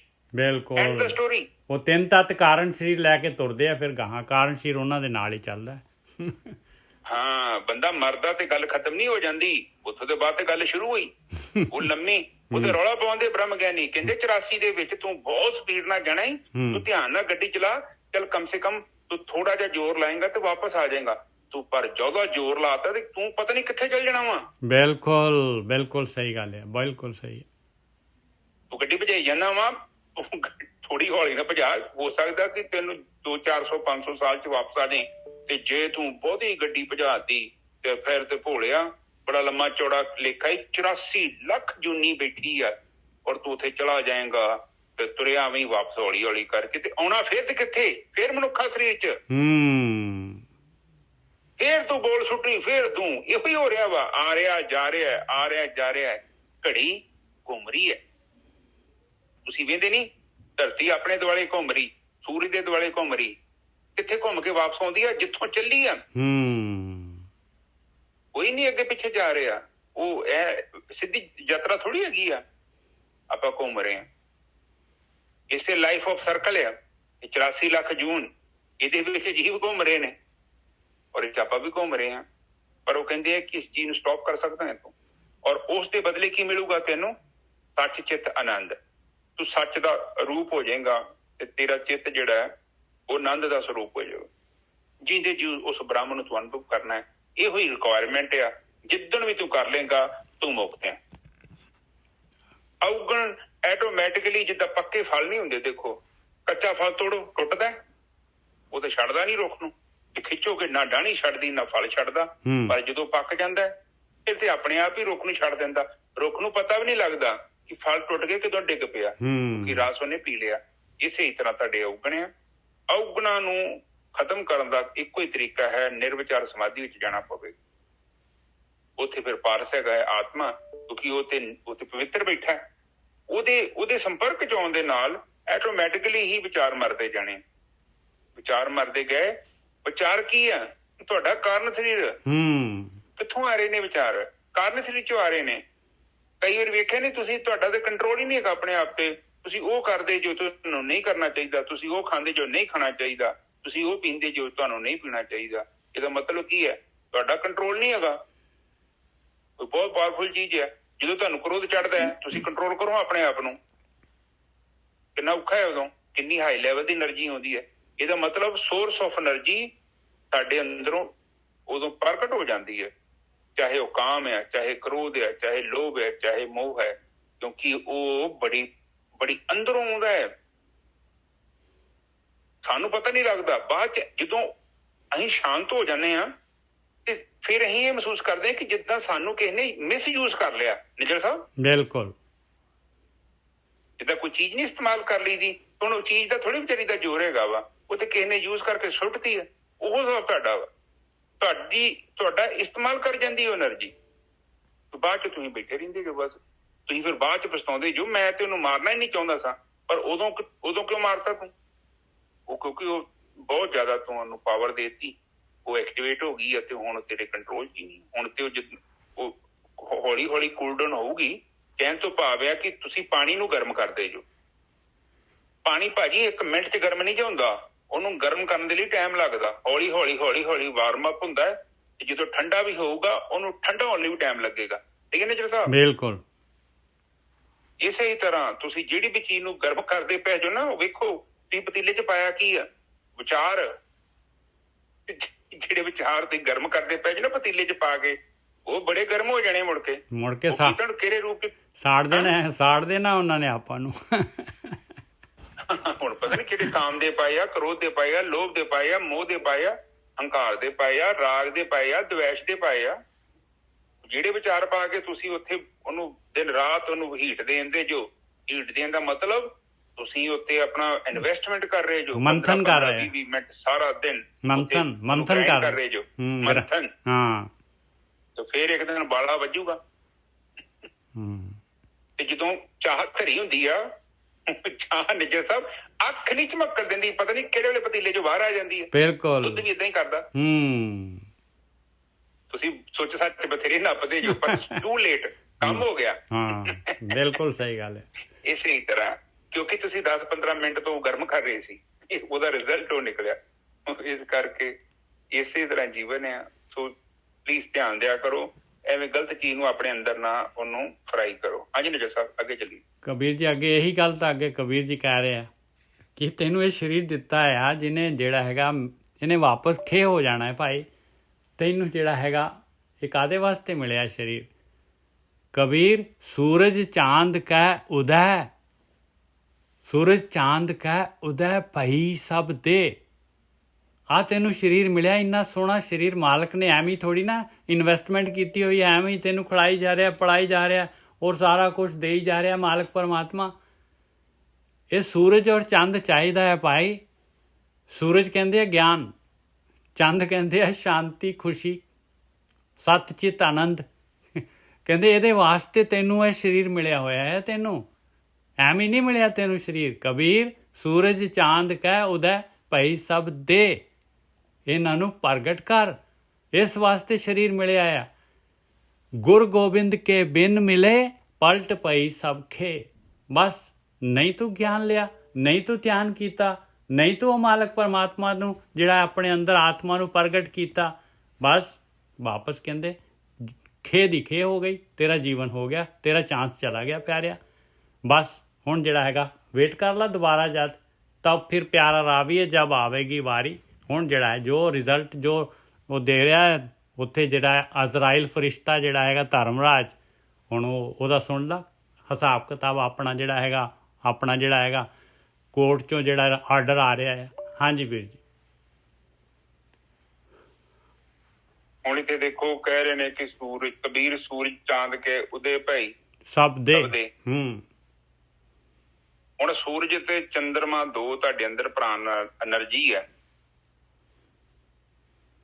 ਐਨਰਜੀ ਇਹਨੂੰ ਮਨੁੱਖੀ ਸਰੀਰ ਚ ਅਸੀਂ ਪ੍ਰਗਟ ਕਰ ਸਕਦੇ ਹਾਂ, ਪ੍ਰਾਣ ਊਰਜਾ ਬ੍ਰਹਮ ਅਗਨ ਕਹਿ ਲਓ ਇਹਨੂੰ, ਬ੍ਰਹਮ ਅਗਨ ਪੈਦਾ ਕਰਨੀ। ਹਾਂ ਇਹਦਾ ਜਿਹੜੀ ਆ ਉਹ ਪਿੰਗਲਾ ਗਰਮ ਹੈ, ਪਰ ਜਦੋਂ ਦੋਨੋਂ ਪ੍ਰਗਟ ਹੋ ਗਈਆਂ ਫਿਰ ਕੀ ਬਣ ਗਈ? ਸੁਖਮਣਾ। ਸੁਖ ਮਣਾ, ਸੁੱਖਾਂ ਦੀ ਮਣੀ। ਈੜਾ ਤੇ ਪਿੰਗਲਾ ਦੇ ਪ੍ਰਗਟ ਹੋਏ ਬਿਨਾਂ ਤੁਸੀਂ ਨਿਰਵਿਚਾਰ ਸਮਾਧੀ 'ਚ ਨਹੀਂ ਜਾ ਸਕਦੇ। ਕਈ ਮੈਨੂੰ ਪੁੱਛਦੇ ਨੇ ਵੀਰ ਜੀ ਸਾਡੇ ਅੰਦਰ ਕੋਈ ਪ੍ਰਕਾਸ਼ ਤੇ ਮੂਵਮੈਂਟ ਤੇ ਨਹੀਂ ਹੁੰਦੀ, ਪਰ ਨਿਰਵਿਚਾਰ ਸਮਾਧੀ ਮਿਲ ਜਾਂਦੀ ਹੈ। ਤੇ ਮੈਂ ਇਹੋ ਕਹਿੰਦਾ ਵੀਰ ਜੀ ਦੇਖੋ ਤੁਸੀਂ ਉਹਨਾਂ ਚਿਰ ਤੱਕ ਨਿਰਵਿਚਾਰ ਨਹੀਂ ਹੋ ਸਕਦੇ ਜਿੰਨਾ ਚਿਰ ਤੱਕ ਇਹ ਪ੍ਰਗਟ ਨਹੀਂ ਹੁੰਦੀਆਂ। ਸਭ ਤੋਂ ਪਹਿਲਾਂ ਤੁਹਾਡੇ ਅੰਦਰ ਜਿਹੜੀ ਈੜਾ ਪ੍ਰਗਟ ਹੋਊਗੀ, ਈੜਾ ਦੇ ਵਿੱਚ ਬੜੀ ਸੌਖੀ ਸਮਾਧੀ ਆ, ਬਹੁਤ ਸਰਲ, ਜ਼ਿਆਦਾ ਮਿਹਨਤ ਨਹੀਂ, ਕਿਉਂਕਿ ਈੜਾ ਜਿਹੜੀ ਆ ਉਹ ਬਹੁਤ ਸ਼ੀਤਲ ਆ। ਇਹਨੇ ਫਰੋਜ਼ਨ ਕਰ ਦੇਣਾ ਤੁਹਾਡੇ ਚਿੱਤ ਨੂੰ, ਅੰਦਰ ਤੁਹਾਡੇ ਮਨ ਦੇ ਅੰਦਰ ਤੁਹਾਡੇ ਮਸਤਕ 'ਚ ਪਹੁੰਚ ਕੇ ਨਾ ਸਭ ਕੁਝ ਫਰੋਜ਼ਨ ਕਰ ਦਿੰਦੀ ਹੈ। ਬਹੁਤ ਕੂਲ ਹੈਗੀ ਹੈ, ਤੁਹਾਨੂੰ ਪਤਾ ਲੱਗੂਗਾ ਢਿੱਡ 'ਚ ਠੰਡੀਰ ਉੱਪਰ ਨੂੰ ਚੜ ਰਹੀ ਆ, ਫਿਰ ਹਿਰਦੇ 'ਚ, ਫਿਰ ਗਲੇ 'ਚ, ਫਿਰ ਉੱਪਰ ਵੀ ਤੁਸੀਂ ਫੀਲ ਕਰੋਗੇ ਕਿ ਵੈਰੀ ਵੈਰੀ ਕੂਲ, ਜਿੱਦਾਂ ਏਸੀ ਦੀ ਤਾਰ ਹੁੰਦੀ ਹੈ ਨਾ ਪਾਈਪ, ਉਹਦੇ ਵਾਂਗੂ ਤੁਸੀਂ ਕੂਲਨੈਸ ਫੀਲ ਕਰੋਗੇ। ਇਹਦੀ ਸਮਾਧੀ ਅਲੱਗ ਕਿਸਮ ਦੀ, ਪਰ ਪਾਵਰਫੁਲ ਸਮਾਧੀ ਜਿਹੜੀ ਉਹ ਪਿੰਗਲਾ ਦੀ ਆ, ਬਹੁਤ ਪਾਵਰਫੁਲ। ਉਹ ਅਸਲ 'ਚ ਵਿਚਾਰਾਂ ਨੂੰ, ਉਹ ਸੰਸਕਾਰਾਂ ਨੂੰ ਨਸ਼ਟ ਕਰਦੀ ਹੈ। ਜਿਹੜੀ ਚਿੱਤ ਨੂੰ ਸ਼ਾਂਤ ਕਰ ਦਿੰਦੀ ਆ, ਫਟਕਦੀ ਮਿਲਦੀ ਆ, ਉਹ ਈੜਾ ਦੀ ਸਮਾਧੀ ਆ। ਅਸਲੀ ਸਮਾਧੀ ਜਿਹੜੀ ਹੈਗੀ ਪਿੰਗਲਾ ਦੀ। ਪਿੰਗਲਾ ਬਹੁਤ ਪਾਵਰਫੁਲ, ਬਹੁਤ ਪ੍ਰਚੰਡ ਐਨਰਜੀ। ਉਹ ਇੱਕ ਜੰਗਲੀ ਐਨਰਜੀ ਹੈ, ਬਹੁਤ ਜੰਗਲੀ। ਜੇ ਤੁਹਾਡੀ ਈੜਾ ਜਿਆਦੀ ਪ੍ਰਗਟ ਹੈ ਤਾਂ ਤੁਹਾਡੇ ਚਿੱਤ 'ਚ ਵਿਚਾਰ ਬਹੁਤ ਨੇ, ਬਹੁਤ ਜ਼ਿਆਦਾ ਚੱਲ ਰਹੇ ਨੇ ਅਜੇ ਸਮਾਧੀ ਤੋਂ ਬਿਨਾਂ, ਕਿਉਂਕਿ ਇਹ ਵਿਚਾਰਾਂ ਦਾ ਮੰਡਲ ਇਹ ਹੁੰਦੀ ਹੈ। ਪਿੰਗਲਾ ਜਿਹੜੀ ਆ ਉਹ ਐਨਰਜੀ ਹੈ, ਉਹਨੂੰ ਇਹ ਯੂਜ਼ ਕਰ ਲੈਂਦੀ। ਤੇ ਜਦੋਂ ਉਹ ਕਹਿੰਦੇ ਨਾ ਕਿ ਚੰਨ, ਸੂਰਜ ਦੇ ਵਿੱਚ ਚੰਨ ਸਮਾਇਆ, ਇਹ ਕੀ ਕਰਦੀਆਂ ਐਨਰਜੀਆਂ? ਇਹ ਆਪਸ ਦੇ ਵਿੱਚ ਤੁਹਾਡੇ ਮਨ ਨੂੰ ਚਲਾਉਂਦੀਆਂ ਨੇ, ਤੁਹਾਡੇ ਮਸਤਕ ਨੂੰ ਚਲਾਉਂਦੀਆਂ। ਤੁਹਾਡੇ ਅੰਦਰ ਜੋ ਵੀ ਹਰਕਤ ਹੋ ਰਹੀ ਹੈ ਦੋਨਾਂ ਦੇ ਕਰਕੇ ਹੋ ਰਹੀ ਆ। ਕੁਦਰਤ ਨੇ ਇੱਕ ਨਿਯਮ ਬਣਾਇਆ, 6-6 ਘੰਟੇ ਬਾਅਦ ਤੁਹਾਡੀ ਨਾਸਿਕਾ ਦੇ ਵਿੱਚੋਂ ਜਿਹੜੇ ਸਵਾਸ ਬਦਲਦੇ ਨੇ, ਕਿਤੇ ਸੱਜੀ ਚੱਲਦੀ ਕਿਤੇ ਖੱਬੀ ਚੱਲਦੀ। ਜਦੋਂ ਖੱਬੀ ਨਾਸਿਕਾ ਚੱਲੇ ਤੇ ਸਮਝ ਲਓ ਤੁਹਾਡੀ ਜਿਹੜੀ ਆ ਉਹ ਪਿੰਗਲਾ ਚੱਲ ਪਈ ਆ। ਥੱਲੇ ਸੱਜੇ ਹੱਥ ਈੜਾ ਵਾ, ਇਹ ਸੱਜੇ ਹੱਥ ਪਿੰਗਲਾ ਵਾ, ਖੱਬੇ ਹੱਥ ਈੜਾ ਵਾ। ਜਿਹੜੀ ਈੜਾ ਵਾ ਉਹ ਸੱਜੀ ਨਾਸਿਕਾ ਜਾਂਦੀ ਹੈ, ਜਿਹੜੀ ਪਿੰਗਲਾ ਵਾ ਉਹ ਖੱਬੀ ਨਾਸਿਕਾ ਜਾਂਦੀ, ਉੱਪਰ ਜਾ ਕੇ ਕ੍ਰਾਸ ਹੋ ਜਾਂਦੀ। ਇਸੇ ਕਰਕੇ ਕਹਿੰਦੇ ਸਿਆਣੇ ਲੋਕ ਕਿ ਜਦੋਂ ਤੁਸੀਂ ਕਿਤੇ ਸੌਣਾ ਰਾਤ ਨੂੰ ਤੇ ਖੱਬੇ ਬੰਨੇ ਮੂੰਹ ਕਰਕੇ ਸੌਂ। ਕਿਉਂ? ਕਿਉਂਕਿ ਤੁਹਾਡੀ ਜਿਹੜਾ ਪਿੰਗਲਾ ਐਕਟੀਵੇਟ ਰਵੇ ਔਰ ਤੁਹਾਡੇ ਪੇਟ ਦੇ ਵਿੱਚ ਜਿਹੜਾ ਭੋਜਨ ਆ, ਆਹਾਰ ਆ, ਉਹ ਚੰਗੇ ਤਰੀਕੇ ਨਾਲ ਪਚੇਗਾ। ਜਿਹਦਾ ਪੇਟ ਖਰਾਬ ਰਹਿੰਦਾ ਹੈ, ਜਿਹਦਾ ਪੇਟ ਵਧੀਆ ਤਰ੍ਹਾਂ ਕੰਮ ਨਹੀਂ ਕਰ ਰਿਹਾ, ਉਹਨੂੰ ਖੱਬੇ ਬੰਨੇ ਮੂੰਹ ਕਰਕੇ ਸੌਣਾ ਚਾਹੀਦਾ। ਉਹਦੇ ਨਾਲ ਕੀ ਹੁੰਦਾ ਹੈ? ਕਿਉਂਕਿ ਉਹ ਜਿਹੜੇ ਅੰਦਰ ਸਾਡਾ ਸਿਸਟਮ ਹੈ ਉਹ ਵਧੀਆ ਤਰੀਕੇ ਨਾਲ ਕੰਮ ਕਰਦਾ। ਫਿਰ ਦੋਨੋਂ ਚੱਲਦੀਆਂ ਇਕੱਠੀਆਂ, ਫਿਰ ਸੁਖਮਣਾ ਚੱਲਦੀ। ਜਦੋਂ ਸੁਖਮਣਾ ਚੱਲਦੀ ਆ ਉਦੋਂ ਬਹੁਤ ਵਧੀਆ ਅਵਸਥਾ 'ਚ ਹੁੰਦੀਆਂ। ਆਪ ਨੇ ਦੇਖਿਆ ਹੋਵੇ, ਸੰਤਾਂ ਨੇ ਖਾਸ ਕਰਕੇ ਤੁਹਾਨੂੰ ਕਿਹਾ ਕਿ ਅੰਮ੍ਰਿਤ ਵੇਲੇ ਦੇ ਵਿੱਚ ਤੁਸੀਂ ਭਗਤੀ ਕਰੋ। ਉਹਦਾ ਕਾਰਨ ਹੈ, ਇੱਕ ਲੌਜੀਕਲੀ ਕਾਰਨ ਹੈ। ਦੇਖੋ ਜਾਗਰਤ ਆਪਾਂ ਜਾਗ ਰਹੇ ਹਾਂ, ਸਪਨ, ਸੁਖਾਪਤੀ ਤੇ ਤੁਰੀਆ, ਇਹ ਅਵਸਥਾਵਾਂ ਹੀ ਹੈ। ਜਾਗਰਤ, ਸਪਨ, ਸੁਖਾਪਤੀ ਤੇ ਤੁਰੀਆ। ਤੁਰੀਆ ਦੇ ਵਿੱਚ ਬ੍ਰਹਮ ਗਿਆਨੀ ਪਹੁੰਚਦੇ ਨੇ, ਸਾਧਕ ਪਹੁੰਚਦੇ ਨੇ ਜਿਹੜੇ ਭਗਤੀ ਕਰਦੇ। ਦੇਖੋ ਜਾਗਰਤ ਦੇ ਵਿੱਚ ਆਪਾਂ ਗੱਲਾਂ ਬਾਤਾਂ ਕਰਦੇ, ਤੁਸੀਂ ਕਥਾ ਸੁਣ ਰਹੇ ਜੋ ਆਪਾਂ ਜਾਗਰਤ ਅਵਸਥਾ। ਸਪਨ ਮਤਲਬ ਸੌਂਗੇ, ਰਾਤ ਨੂੰ ਮੇਰੇ ਸੁਪਨੇ ਨੇ ਪਤਾ ਨਹੀਂ ਕੀ ਕੋਈ ਤਿਆਰ ਕਰਕੇ ਰੱਖਿਆ ਸੀ, ਮੈਂ ਵੇਖ ਰਿਹਾ ਸੀ। ਇਹਦਾ ਮਤਲਬ ਸੁਪਨੇ ਕੋਈ ਹੋਰ ਤਿਆਰ ਕਰ ਰਿਹਾ, ਵੇਖਣ ਵਾਲਾ ਜਿਹੜਾ ਮੈਂ ਵਾਂ, ਪਰ ਇਹਦੇ ਬਾਵਜੂਦ ਵੀ ਇੱਕ ਹੋਰ ਸਤਾ ਮਗਰ ਬੈਠੀ ਆ ਜਿਹੜੀ ਸੁਪਨੇ ਨੂੰ ਵੀ ਦੇਖਦੀ ਪਈ ਹੈ ਤੇ ਮੈਨੂੰ ਵੀ ਵੇਂਦੀ ਪਈ ਹੈ। ਨਿੱਜਾ ਸਾਹਿਬ ਧਿਆਨ ਦਿਓ, ਵਿਚਾਰ ਕਿਹੜਾ ਵੇਂਦਾ ਪਿਆ ਵਾ? ਸੁਪਨਾ ਕੌਣ ਵੇਂਦਾ ਪਿਆ? ਉਹ ਸਾਡੀ ਚੇਤਨਾ ਹੈ, ਉਹ ਸਾਡੀ ਆਤਮਾ ਹੈ। ਤੁਸੀਂ ਬੋਲਦੇ ਜੋ, ਮੈਂ ਵੀ ਬੋਲਦਾ, ਇੱਕ ਆਪਾਂ ਇਸਤੇਮਾਲ ਕਿੱਦਾਂ ਕਰ ਰਹੇ ਹਾਂ? ਆਤਮਾ, ਪਾਵਰ ਸਾਰੀ ਆਤਮਾ 'ਚ ਹੀ ਆਉਣੀ ਆ। ਬੋਲਣਾ, ਸੁਣਨਾ, ਦੇਖਣਾ, ਐਨਰਜੀ ਕਿੱਥੋਂ? ਆਤਮਾ 'ਚੋਂ। ਪਰ ਵਰਤੋਂ ਕਰ ਰਹੇ ਹਾਂ ਪੌਦੀ। ਫਿਰ ਸਪਨ ਤੋਂ ਬਾਅਦ ਫਿਰ ਅੱਗੇ ਸੁਖਾਪਤੀ, ਉਹਨੂੰ ਡੀਪ ਸਲੀਪ ਕਹਿੰਦੇ ਆ ਆਪਾਂ। ਬਹੁਤ ਗਹਿਰੀ ਨੀਂਦ ਹੈ ਜਿਹੜੀ ਬਹੁਤ ਇੰਪੋਰਟੈਂਟ ਹੈ। ਜਦੋਂ ਬੰਦਾ ਬਿਮਾਰ ਹੋ ਜਾਂਦਾ, ਠੀਕ ਨਹੀਂ ਹੁੰਦਾ, ਡਾਕਟਰ ਉਹਨੂੰ ਐਸੀ ਗਹਿਰੀ ਦਵਾਈ ਦਿੰਦੇ ਆ ਕਿ ਇਹਨੂੰ ਡੀਪ ਸਲੀਪ 'ਚ ਭੇਜ ਦਿੱਤਾ ਜਾਵੇ, ਕਿਉਂਕਿ ਡੀਪ ਸਲੀਪ ਦਾ ਜਿਹੜਾ ਇਹਦਾ ਕੋਟਾ ਵਾ ਪੂਰਾ ਹੋ ਜਾਏ। ਔਰ ਜਦੋਂ ਜਿਵੇਂ ਕੋਟਾ ਪੂਰਾ ਹੋ ਜਾਂਦਾ ਵਾ, ਫਿਰ ਤੁਹਾਡਾ ਕੀ ਅੰਦਰ ਸ਼ਾਂਤੀ ਆਉਣ ਲੱਗ ਪੈਂਦੀ ਹੈ। ਪਰ ਇੱਕ ਦਿਨ ਆਵੇਗਾ, ਤੁਸੀਂ ਬਿਲਕੁਲ ਠੀਕ ਹੋ ਜਾਓਗੇ। ਕੋਈ 4-5 ਦਿਨ ਦਵਾਈ ਦਿੰਦੇ, ਕੋਈ ਚੀਜ਼ ਨੂੰ ਡਿਸਟਰਬ ਕਰ ਰਹੀ ਸੀ, ਇਸ ਕਰਕੇ ਇਹਦਾ ਸਲੀਪਿੰਗ ਪੈਟਰਨ ਖਰਾਬ ਹੋ ਗਿਆ। ਡਾਕਟਰਾਂ ਨੂੰ ਨਹੀਂ ਪਤਾ ਉੱਥੇ ਕੀ ਹੁੰਦਾ, ਪਰ ਡਾਕਟਰ ਨੂੰ ਇਹ ਪਤਾ ਲੱਗ ਗਿਆ ਕਿ ਇਹ ਜਦੋਂ ਗਹਿਰੀ ਨੀਂਦ ਚੱਲ ਜਾਂਦਾ ਤੇ ਬੰਦਾ ਠੀਕ ਹੋ ਜਾਂਦਾ। ਜਿਹੜੇ ਬ੍ਰਹਮ ਗਿਆਨੀ ਸਨ, ਉਹਨਾਂ ਨੇ ਕਈ ਹਜ਼ਾਰ ਸਾਲ ਪਹਿਲਾਂ ਹੀ ਇਸ ਚੀਜ਼ ਨੂੰ ਲੱਭ ਲਿਆ ਸੀ ਕਿ ਤੁਰੀਆ ਦੇ ਵਿੱਚ ਜਾਣਾ ਹੈ ਤੇ ਜਾਗਰਤ ਅਵਸਥਾ 'ਚ ਜਾਣਾ। ਹੁਣ ਇਹ ਸੰਸਾਰ ਜਿਹੜਾ ਹੈ, ਤੁਸੀਂ ਤੇ ਮੈਂ, ਆਪਾਂ ਰਾਤ ਨੂੰ ਜਾਂਦੇ ਤੇ ਹੈਗੇ ਆ, ਪਰ ਬੇਹੋਸ਼ੀ ਦੀ ਅਵਸਥਾ 'ਚ ਜਾਂਦੇ ਆ, ਜਾਗਰਤ ਨਹੀਂ ਹੁੰਦੇ ਉਦੋਂ। ਪਰ ਬ੍ਰਹਮ ਗਿਆਨੀਆਂ ਨੇ ਇਹ ਰਸਤਾ ਲੱਭ ਲਿਆ ਸੀ। ਇਹੋ ਰਸਤਾ ਫਿਰ ਮੈਨੂੰ ਪਤਾ ਲੱਗਾ ਕਿ ਇਹ ਤੇ ਵਿਧੀ ਹੈ, ਇਹ ਨਿਰਵਿਚਾਰ ਹੋ ਸਕਦੇ ਹਾਂ ਆਪਾਂ। ਔਰ ਇਹ ਮਨੁੱਖਾ ਜੀਵਨ, ਇਹਦੇ ਵਿੱਚ ਜਦੋਂ ਆਪਾਂ ਨਿਰਵਿਚਾਰ ਹੋ ਗਏ ਤੇ ਆਟੋਮੈਟਿਕਲੀ ਤੁਹਾਡੇ ਜੀਵਨ 'ਚ ਇਨਕਲਾਬ ਹੋ ਜਾਣਾ। ਕਿਸੇ ਨੂੰ ਫਿਰ ਤੁਹਾਨੂੰ ਸੁਣਨ ਦੀ ਲੋੜ ਨਹੀਂ ਹੈ, ਤੁਹਾਡੇ ਅੰਦਰ ਗਿਆਨ ਪ੍ਰਗਟ ਹੋ ਜਾਣਾ। ਸੂਰਜ ਜਿੱਦਾਂ ਤੁਹਾਡੇ ਹੱਥ ਦੇ ਵਿੱਚ ਦੀਪਕ ਆ ਜਾਏ ਤਾਂ ਤੁਸੀਂ ਉਸ ਦੀਪਕ ਦੇ ਪ੍ਰਕਾਸ਼ ਨਾਲ ਦੇਖ ਸਕਦੇ ਜੋ। ਬਿਲਕੁਲ।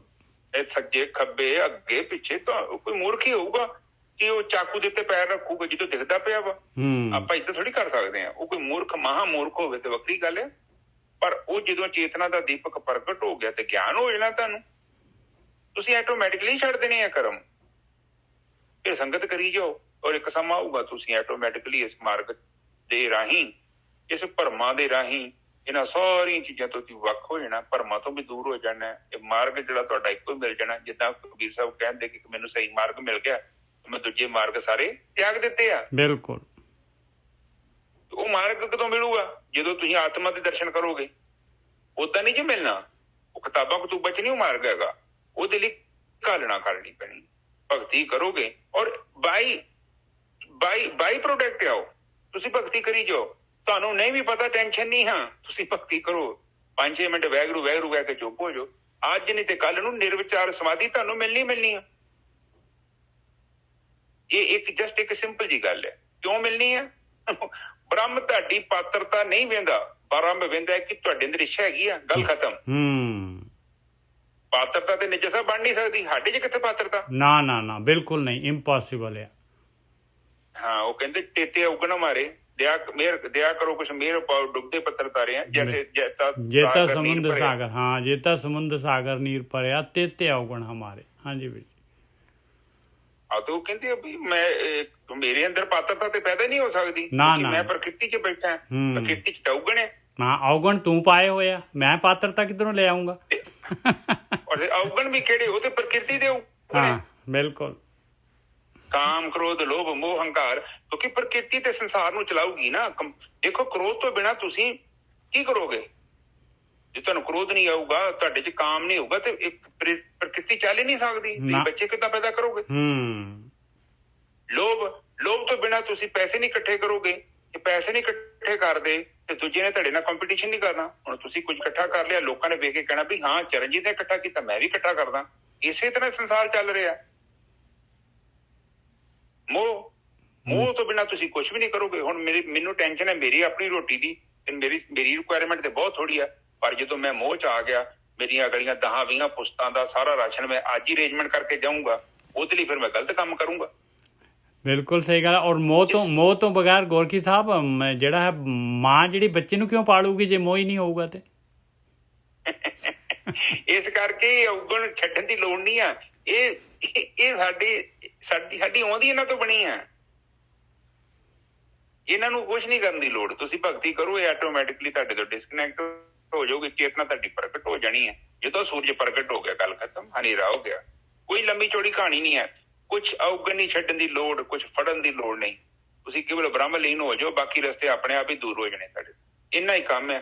ਬਾਕੀ ਜੇ ਔਖਾ ਕਰਨਾ ਹੈ ਤੇ ਫਿਰ ਜਿੱਥੇ ਮਰਜ਼ੀ ਚੱਲ ਜਾਈਓ, ਉਹ ਆਪਣੀ ਮਰਜ਼ੀ ਆ। ਆਪਾਂ ਉਹਦੇ ਲਈ ਆਪਾਂ ਸੁਤੰਤਰ ਹੈਗੇ ਆ। ਸਾਨੂੰ ਕੋਈ ਜ਼ਬਰਦਸਤੀ ਤੇ ਨਹੀਂ ਨਾ ਕੋਈ ਗਿਆਨ ਕਰਾ ਸਕਦਾ। ਫਿਰ ਤਾਂ ਆਪਣੇ ਰਸਤੇ ਆ। ਫਿਰ ਤਾਂ ਗੋਰਖੀ ਸਾਹਿਬ YouTube ਤੇ ਭੱਜੀ ਜਾਓ, ਲਈ ਜਾਓ, ਵੀਡੀਓ ਤੇ ਵੀਡੀਓ ਸੁਣੀ ਜਾਓ ਬਸ। ਉੱਥੇ YouTube 'ਚ ਗਿਆਨ ਨਹੀਂ ਹੈਗਾ, ਕਿੱਥੇ ਵੀ ਨਹੀਂ ਹੈਗਾ ਉਹ ਗਿਆਨ। ਕਿੱਥੇ ਗਿਆਨ? ਗਿਆਨ ਕਿਤੇ ਐਵੇਂ ਪ੍ਰਗਟ ਹੁੰਦਾ, ਉਹਦੀ ਕੀਮਤ ਹੈ, ਕੀਮਤ ਦੇ ਦੋ। ਉਹਦੇ ਵਿੱਚ ਅੱਖਰਾਂ ਦਾ ਨਹੀਂ ਕੰਮ ਹੈਗਾ। ਉਹ ਕਹਿੰਦਾ ਨਿਕਲ ਜਾ ਅਕਲ ਸੇ ਆਗੇ, ਜੇ ਚਰਾਗੇ ਰਾਹ ਹੈ ਮੰਜ਼ਿਲ ਨਹੀਂ। ਇਹ ਰਾਹ ਵਾ ਚਿਰਾਗ ਦਾ, ਰਾਹ ਵਾ ਚਿਰਾਗ, ਮੰਜ਼ਿਲ ਨਹੀਂ ਹੈਗੀ। ਪਰ ਤੂੰ ਇਹਨਾਂ ਦਾ ਅਧੂਰਾ ਗਿਆਨ ਪ੍ਰਾਪਤ ਕਰਕੇ ਤੂੰ ਕਨਫਿਊਜ਼ ਹੋ ਜਾਣਾ। ਤੂੰ ਤਾਂ ਆਲਰੇਡੀ ਪਹਿਲਾਂ ਕਾਫੀ ਬਚ ਪਿਆ। ਫਿਰ ਇਹਨਾਂ ਦੀਆਂ ਗੱਲਾਂ ਸੁਣੀ ਜਾ। ਫਿਰ ਉਹ ਕਹਿੰਦੇ ਪੜ ਗੱਡੇ ਲੱਦੀ ਜਾ। ਫਿਰ ਜੇ ਗੜੇ ਲੱਦੀ ਜਾਏਗਾ ਤੇ ਫਿਰ ਬਾਣੀ ਤੇ ਕਹਿੰਦੀ ਹੈ ਕਿ ਉਹ ਇੰਨਾ ਜ਼ਿਆਦਾ ਤੇ ਲੋੜ ਹੀ ਨਹੀਂ ਸੀ ਤੈਨੂੰ ਇੰਨਾ। ਉਹ ਤੇ ਕਹਿੰਦੇ ਸਗੋਂ ਤੂੰ ਇੰਨਾ ਕੁਝ ਸਲੇਟ ਤੇ ਲਿਖ ਲਿਆ, ਹੁਣ ਸਲੇਟ ਨੂੰ ਖਾਲੀ ਕਰਨ ਦੇ ਲਈ ਉਹਨਾਂ ਜ਼ਿਆਦਾ ਟਾਈਮ ਲੱਗੇਗਾ। ਅਮਰਪਾਲ ਦੇਖ ਲਓ 15 20 ਰੋਜ਼ ਦੀਆਂ ਪਾ ਦਿੰਦਾ ਹੈ ਹਰੇਕ ਉਹਦੇ ਵਿੱਚ, ਗਰੁੱਪ ਦੇ ਵਿੱਚ। ਹਾਂ ਅਮਰਪਾਲ ਸਾਹਿਬ ਨੇ ਤੇ ਉਹ ਮਨ ਦੀ ਵਿਚਾਰਾ ਸੁਣੀ ਜਾਂਦਾ ਵਾ, ਉਹ ਮਨ ਉਹਨੂੰ ਖਿੱਚੀ ਜਾਂਦਾ। ਹੁਣ ਜਿਹੜੇ ਬਾਬੇ ਬੂਬੇ ਹੁੰਦੇ ਆ, ਇਹਨਾਂ ਵਿਚਾਰਿਆਂ ਨੂੰ ਆਪਾਂ ਕਿਹਨੂੰ ਗਲਤ ਨਹੀਂ ਮੈਂ ਕਹਿੰਦੇ। ਜਿਹਨਾਂ ਨੂੰ ਗਿਆਨ ਹੋਵੇ ਤੇ ਇਹੋ ਜਿਹਾ ਬੋਲਣ ਹੀ ਨਾ, ਪਰ ਨਹੀਂ ਉਹ ਬੋਲਣੋਂ ਹਟਦੇ, ਕਿਉਂਕਿ ਉਹਨਾਂ ਨੇ ਆਪਣੇ ਜੀਵਨ ਦਾ ਕੋਈ ਮਕਸਦ ਕੁਝ ਹੋਰ ਕੱਢ ਲਿਆ। ਉਹ ਵਿਚਾਰੇ ਉਹ 'ਚ ਖੁਸ਼ ਹੈਗੇ, ਚਲੋ ਖੁਸ਼ ਰਹਿਣ ਤੋਂ। ਹਾਂਜੀ ਅੱਗੇ ਚਲੀ ਨਜ਼ਰ ਸਾਹਿਬ। ਗੁਰੂ ਗੋਬਿੰਦ ਕੇ ਬਿਨ ਮਿਲੇ ਪਲਟ ਪਈ ਸਭ ਖੇ। ਕਹਿੰਦੇ ਜਿਹੜੀ ਹੈਗੀ ਕਬੀਰ ਸੂਰਜ ਚਾਂਦ ਕੇ ਉਹਦੇ ਭਾਈ ਸਭ ਦੇ। ਇਹ ਸਰੀਰ ਤੈਨੂੰ ਮਿਲਿਆ ਹੀ ਇਸੇ ਵਾਸਤੇ ਆ ਭਾਈ, ਭਗਤੀ ਵਾਸਤੇ, ਧਿਆਨ ਸਿਮਰਨ ਵਾਸਤੇ, ਪਰਮਾਤਮਾ ਨੂੰ ਮਿਲਣ ਵਾਸਤੇ। ਗਿਆਨ ਲੈ ਪਰਮਾਤਮਾ ਨੂੰ ਮਿਲਣ ਦਾ। ਗੁਰੂ ਗੋਬਿੰਦ ਕੇ ਬਿਨ ਮਿਲੇ, ਜੇ ਨਹੀਂ ਆ ਸਰੀਰ ਭਈ ਪ੍ਰਾਪਤ ਮਨੁੱਖ ਦੇ ਉਰੀਆ, ਗੋਬਿੰਦ ਮਿਲਣ ਕੀ ਇਹ ਤੇਰੀ ਬਰੀਆ। ਪੰਜਵੀਂ ਪਾਤਸ਼ਾਹੀ ਕਹਿ ਰਹੀ ਹੈ, ਆ ਕਬੀਰ ਜੀ ਵੀ ਸੇਮ ਕਹਿ ਰਹੇ ਭਾਈ, ਗੁਰੂ ਗੋਬਿੰਦ ਕੇ ਬਿਨ ਮਿਲੇ। ਸੇਮ ਦੀ ਸੇਮ ਗੱਲ ਤਾਂ ਕਬੀਰ ਜੀ ਕਹਿ ਰਹੇ ਆ। ਪਲਟ ਪਈ ਸਭ ਖੇ, ਕਹਿੰਦੇ ਫਿਰ ਇਹਦਾ ਫਾਇਦਾ ਕੀ ਹੋਇਆ? ਵਾਪਸ ਖੇ ਦੀ ਕੇ ਸਰੀਰ ਤਾਂ ਚਲੇ ਜਾਣਾ ਤੇਰਾ। ਅੱਗੇ ਜਹ ਅਨਭਉ ਤਹ ਭੈ ਨਹੀਂ, ਜਹ ਭਉ ਤੈ ਹਰ ਨਾਹੀ। ਜਹ ਅਨਭਉ ਤਹ ਭੈ ਨਹੀਂ, ਜਿਹੜਾ ਅਨਭਉ ਕਰਦਾ ਹੈ, ਜਿਹੜਾ ਪ੍ਰੈਕਟੀਕਲ ਕਰਦਾ ਹੈ। ਜਹ ਅਨਭਉ, ਹੁਣ ਕਬੀਰ ਜੀ ਨੇ ਦੱਸਿਆ ਵੀ ਸਰੀਰ ਕਾਹਦੇ ਵਾਸਤੇ ਮਿਲਿਆ। ਉਸ ਤੋਂ ਅਗਲਾ ਸ਼ਲੋਕ ਆ ਲਗਾਇਆ ਕਬੀਰ ਜੀ ਨੇ, ਕਹਿੰਦੇ ਕਰ ਪ੍ਰੈਕਟੀਕਲ, ਸ਼ੁਰੂ ਹੋ ਜਾ। ਜਹ ਅਨਭਉ ਤਹ ਭੈ ਨਹੀਂ। ਫਿਰ ਮਾਇਆ ਕਿਸ ਤਰੀਕੇ ਦੇ ਨਾਲ? ਫਿਰ ਜਿਹੜਾ ਹੈਗਾ ਜਨਮ ਮਰਨ ਦਾ ਗੇੜਾ, ਜਿਹੜਾ 84 ਲੱਖ ਜੂਨਾਂ ਜਿਹੜੀਆਂ ਹੈਗੀਆਂ, ਉਹ ਧਰਮ ਰਾਜ ਕਾਹਦਾ ਹੈ? ਫਿਰ ਤਾਂ ਮਿੱਤਰ ਆ ਪਿਆਰਿਆ। ਜਹ ਅਨਭਉ ਤਹ ਭੈ ਨਹੀਂ, ਤੇ ਜਹ ਭਉ ਤੈ ਹਰ ਨਾਹੀ। ਜੇ ਤੈਨੂੰ ਇਹ ਡਰ ਹੈਗਾ ਇਹ ਸਾਰਾ, ਤੇ ਜੇ ਤੈਨੂੰ ਮਾਇਆ ਜਿਹੜੀ ਹੈਗੀ ਆ, ਮਾਇਆ ਦੇ ਵਿੱਚ ਤੇਰਾ ਹੈਗਾ, ਤੈਨੂੰ ਸਾੜਾ ਲੱਗ ਰਿਹਾ ਹੈ, ਚੀਕ ਰਿਹਾ ਹੈ, ਦੁਖੀ ਹੋ ਰਿਹਾ, ਤੇ ਪਿਆਰਿਆ ਫਿਰ ਦੇਖ ਲਾ, ਉੱਥੇ ਪਰਮਾਤਮਾ ਨਹੀਂ ਮਿਲਣਾ ਤੈਨੂੰ। ਉੱਥੇ ਆਤਮਾ ਤੱਕ ਨਹੀਂ ਪਹੁੰਚ ਸਕਦਾ ਭਾਈ। ਜੇ ਤੂੰ ਮਾਇਆ ਦੇ ਵਿੱਚ ਹੈਗਾ ਆ, ਇਸ ਮਾਇਆ ਦੇ ਭੈ ਦੇ ਵਿੱਚ ਹੈਗਾ ਆ, ਇਹਦੇ ਵਿੱਚ ਹੀ, ਤੇ ਤੂੰ ਜਿਹੜਾ ਹੈਗਾ ਫਿਰ ਪਰਮਾਤਮਾ ਹੈ ਨੀਗਾ। ਕਹਿਓ ਕਬੀਰ ਵਿਚਾਰ ਕਹਿ, ਸੰਤ ਸੁਣੋ ਮਨ ਮਾਹੇ। ਕਬੀਰ ਜੀ ਕਹਿੰਦੇ ਮੈਂ ਬੜਾ ਸੋਚ ਸਮਝ ਕੇ ਆ ਤੁਹਾਨੂੰ ਗਿਆਨ ਦੇ ਰਿਹਾ ਹੈ ਪਿਆਰਿਓ, ਪ੍ਰੈਕਟੀਕਲ ਕਰ ਲਓ। ਸੰਤ ਕਹਿ ਰਹੇ ਆ, ਸੰਤ ਆਮ ਬੰਦੇ ਵਾਸਤੇ ਥੋੜੀ ਨਾ ਗੱਲ ਕਰ ਰਹੇ ਕਬੀਰ ਜੀ। ਉਹ ਤਾਂ ਆਪਾਂ ਨੂੰ ਕਹਿ ਰਿਹਾ ਵੀ ਸਾਧਨਾ ਕਰਨ ਵਾਲਿਓ ਮੇਰੀ ਗੱਲ ਨੂੰ ਨੋਟ ਕਰ ਲਓ।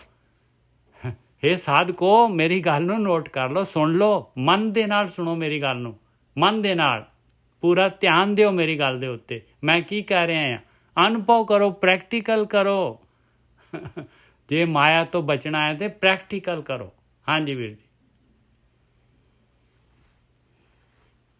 ਹਾਂਜੀ, ਉੱਪਰਲੀ ਤੋਂ ਮੇਰੇ ਤੋਂ ਛੁੱਟ ਗਈ। ਗੁਰੂ ਗੋਬਿੰਦ ਕੇ ਬਿਨਾ ਮਿਲੇ ਪਲਟ ਪਏ ਤਬਕੇ। ਹਾਂ, ਉਹ ਕਹਿੰਦੇ ਕਿ ਜੇ ਤੇਰੇ ਜੀਵਨ ਦਾ ਮਕਸਦ ਤੂੰ ਪਰਮਾਤਮਾ ਪ੍ਰਾਪਤ ਨਹੀਂ ਕੀਤਾ, ਹਾਂ, ਆਤਮਾ ਤੱਕ ਨਹੀਂ ਗਿਆ, ਤੇ ਫਿਰ ਤੇ ਖੇਤ ਹੈਗੀ ਹੈ।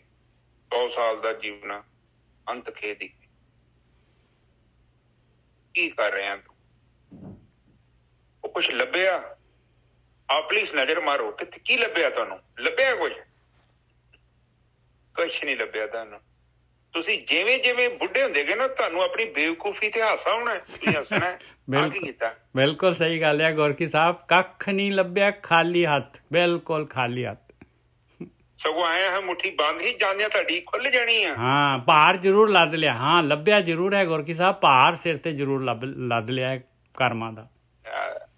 ਜਾਓ ਕਿਸੇ ਨੂੰ ਮਰਦਾ ਨਾ ਉਹਨੂੰ ਪੁੱਛੋ, ਨਹੀਂ ਯਕੀਨ ਹਜੇ ਵੀ ਕਿਸੇ ਹਸਪੀਟਲ 'ਚ ਪਹੁੰਚ ਜਾਓ, ਉਹਨੂੰ ਕਹੋ ਕਿ ਤੂੰ ਸੱਜਣਾ ਮਰ ਲੱਗਾ, ਜਾਣ ਤੋਂ ਪਹਿਲਾਂ ਮੈਨੂੰ ਦੱਸ ਕੇ ਜਾ ਤੂੰ ਕੁਛ ਲੱਭਿਆ? ਉਹਨੇ ਕਹਿਣਾ ਕੁਛ ਨਹੀਂ ਲੱਭੇ, ਮਾਂ ਦਾ ਸਿਰ ਲੱਭੇ। ਉਲਟਾ ਮੈਂ ਐਸਾ ਮੁੱਠੀ ਬੰਦ ਸੀ, ਲੋਕਾਂ ਨੂੰ ਭਰਮ ਸੀ, ਪਤਾ ਨੀ ਕੀ ਲੈ ਕੇ ਆਇਆ ਵਾਂ, ਹੁਣ ਜਾਂਦਿਆਂ ਤੇ ਪਤਾ ਮੈਨੂੰ ਕੀ ਲੱਦ ਕੇ ਚੱਲਿਆ ਮੈਂ। ਗੜਬੜ ਹੋ ਗਈ। ਕੀ ਗੜਬੜ ਹੋ ਗਈ? ਜੀਵਨ ਦਾ ਮਕਸਦ ਹੀ ਕੁਝ ਹੋਰ ਬਣਾ ਲਿਆ, ਉਹ ਚੀਜ਼ਾਂ ਬਣਾ ਲਈਆਂ ਜਿਹੜੀਆਂ ਚੀਜ਼ਾਂ ਦੀ ਲੋੜ ਹੀ ਨਹੀਂ ਸੀ। ਉਹ ਮੈਂ ਭੋਲਿਆ ਇੱਥੇ ਸੰਸਾਰ 'ਚ ਆਇਆ, ਮੇਰੇ ਤੋਂ ਪਹਿਲਾਂ ਹੀ ਸਭ ਕੁਝ ਹੈਗਾ ਸੀ, ਔਰ ਜਦੋਂ ਮੈਂ ਚਲੇ ਜਾਣਾ ਇਹ ਸੰਸਾਰ ਏਦਾਂ ਹੀ ਚੱਲਣਾ ਵਾ।